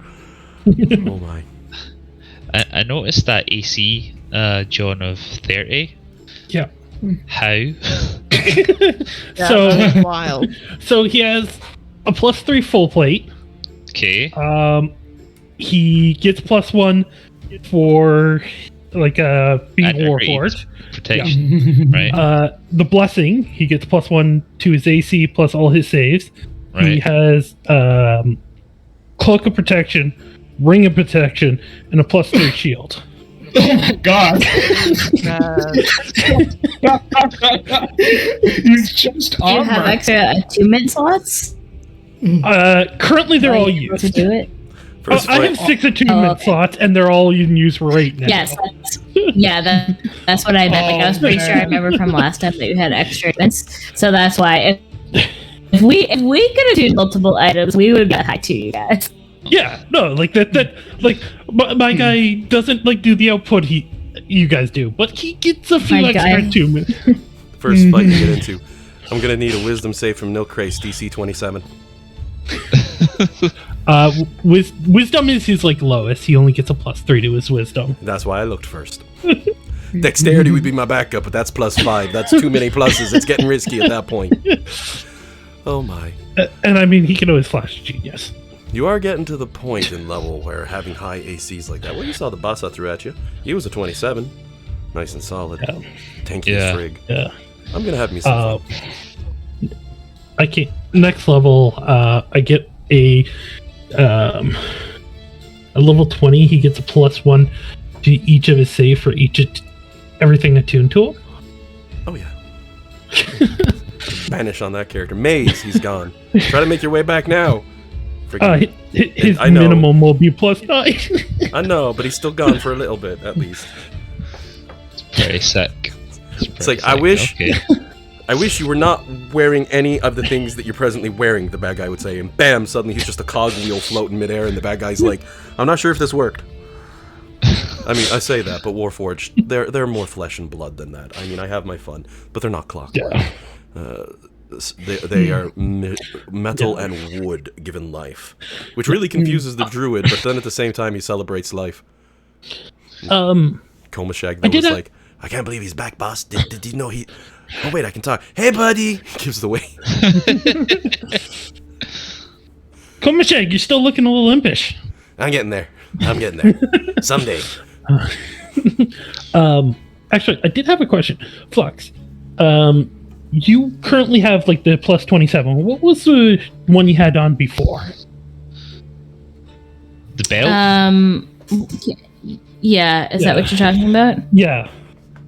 +25. I feel like yeah, I believe so, but I don't know where it went because I don't have it listed. Okay. Right, I thought so. Yeah. Okay. Because the one he made is only up to 19, so we might as well. Oh, you want to? I thought it said it was 21. Or sorry, is it 20? Your strength's at 21 right now. Okay, sorry. His still, we can get him up a little bit more.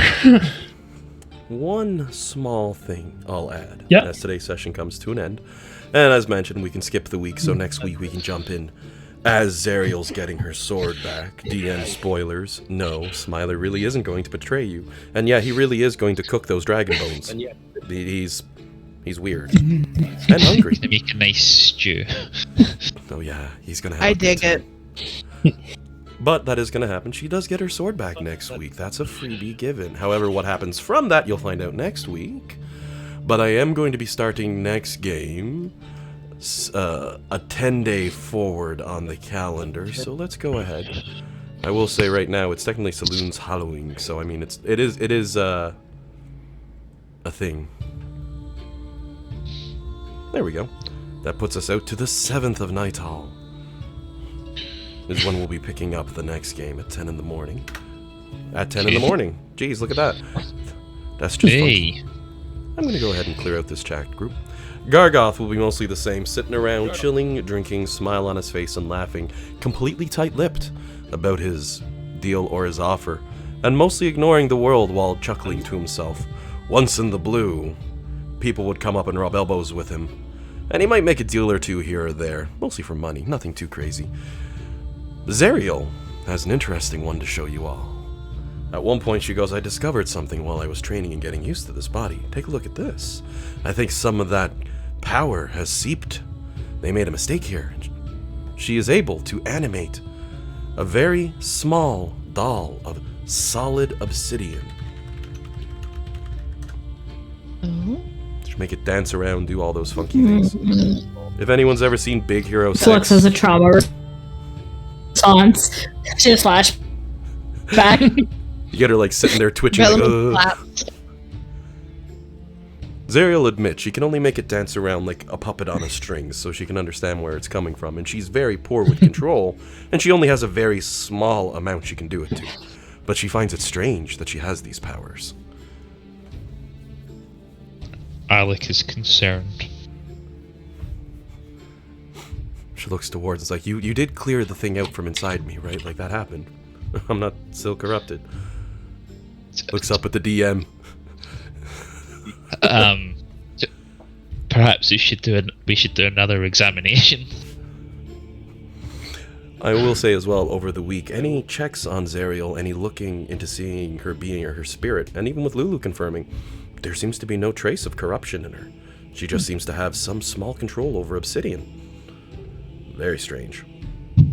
Maybe more on that next work.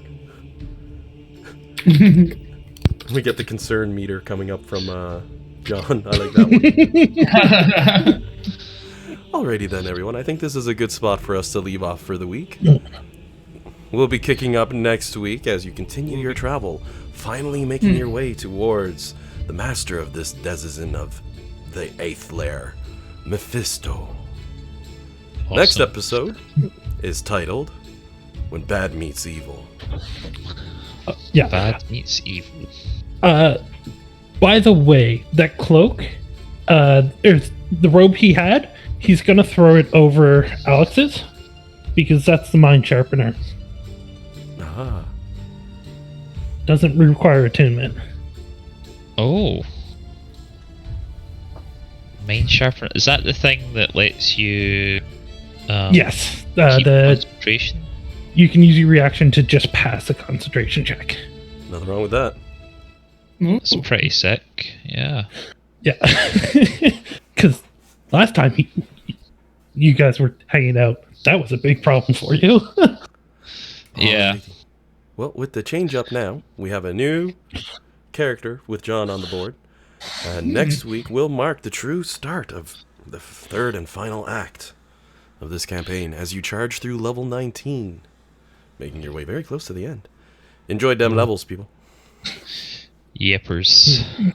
Yep, indeed. Can I ask, we need 96 hours for the training for the Eyes of Mistra. Is that, how many hours were we able to get on the 10-day? You're looking 7 days is all it took so far. That'd be 84 of your hours. If you wanted to spend one more day, you could clock it off to 96 with another 12-hour day. Well, I'll leave that extra day in the hands of the party and just make a note of the 84 hours for now. I mean, it would make sense for the two of you guys, so you both could have it. It's a nice, powerful ability. One of those endgame sort of blessings passed out. And for the record, Nimbar did not make it to level 19. He's only level 18. Because I am cruel. Nah, I'm only kidding. He gets that 19 posthumously. Can I say that? He went to paradise. He's not really dead, but he is, but he isn't, right? Yeah. He's up there like, cloud go up, cloud go down, cloud go up, cloud go down. It's like he sailed to the Undying Lands at the end of Lord of the Rings. But now it brings up an interesting situation. We have a clone of Nimbar made from a magical item. Was it Nimbar's magic that made it? No, and it was thrown out from the mirror, from the dungeon. So, yeah, but the thing is, like, the weave would touch his soul, and it's the soul that would transfer. So I don't think it would work. yes. So But now we could have an animated Nimbar with us. Yeah, you have an inert body. Whatever you want to do with that, that's a little creepy. Let's lay it to rest. Or are we going to Weekend at Bernie's with it? Is that the right film? Godslayer's looking around the corner like, ooh, or I should say Yep, Sardior that's the right now. film. Yeah, Weekend at Bernie's. Sardior Never looking seen around it. the corner at Nimbar's clone body. He's like, ooh, I could use that. Hang on. Don't throw that away. I'll buy it. Oh. Alrighty then. Well, you got a lot of the big answers today. You get to find out the name of the final boss, probably. Maybe. Probably not, knowing me. I like to have a whole bunch of little plots put in there, but it's a good time. Before we jet, any questions, anyone?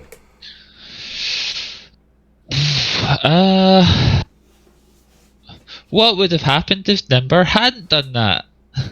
A completely different outcome was planned and plotted.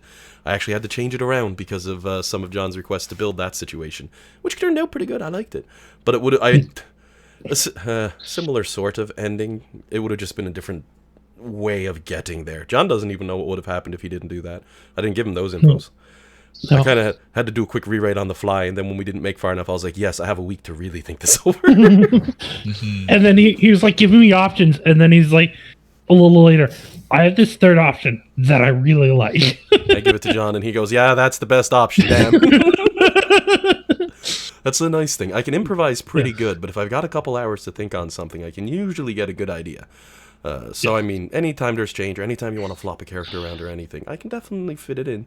Unless we're in like the middle of a fight between games, then you might be waiting a half session. You know what I mean? Like just the way. Mid fight. I'm going to I'm going to return my druid to the bag, and then I'm going to throw out my paladin.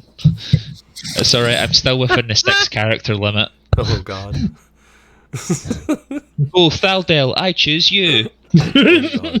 It's like, that didn't work, forget it. Just toss him back. I got a barbarian in here somewhere. Hang on. Good day. Oh my. Well, y'all have fun with your 19s. You're going to get to put them to good use shortly, I'm not going to lie. As next week, you will start your march towards the one place you've been wanting to get to for a while that you can finally go to now. Want is a strong word. Require. We're required to go to. Everywhere else sucks. You're hoping his place ain't too bad. DM like cracking his knuckles. He's like, I got this whole thing already written out. They gave me the info for him. Oh, it's bad. Don't worry, it's bad. Alrighty, everyone. Well, y'all have yourselves a great week. Great playing with Alias as usual, and we'll see you all next week. Yeah. All right, see ya. Thanks, guys. Alan. Thanks Have for a the good game. one. Bye, guys. Always a Yeah, pleasure. thank Hey, guys. See you guys. Uh, Bye.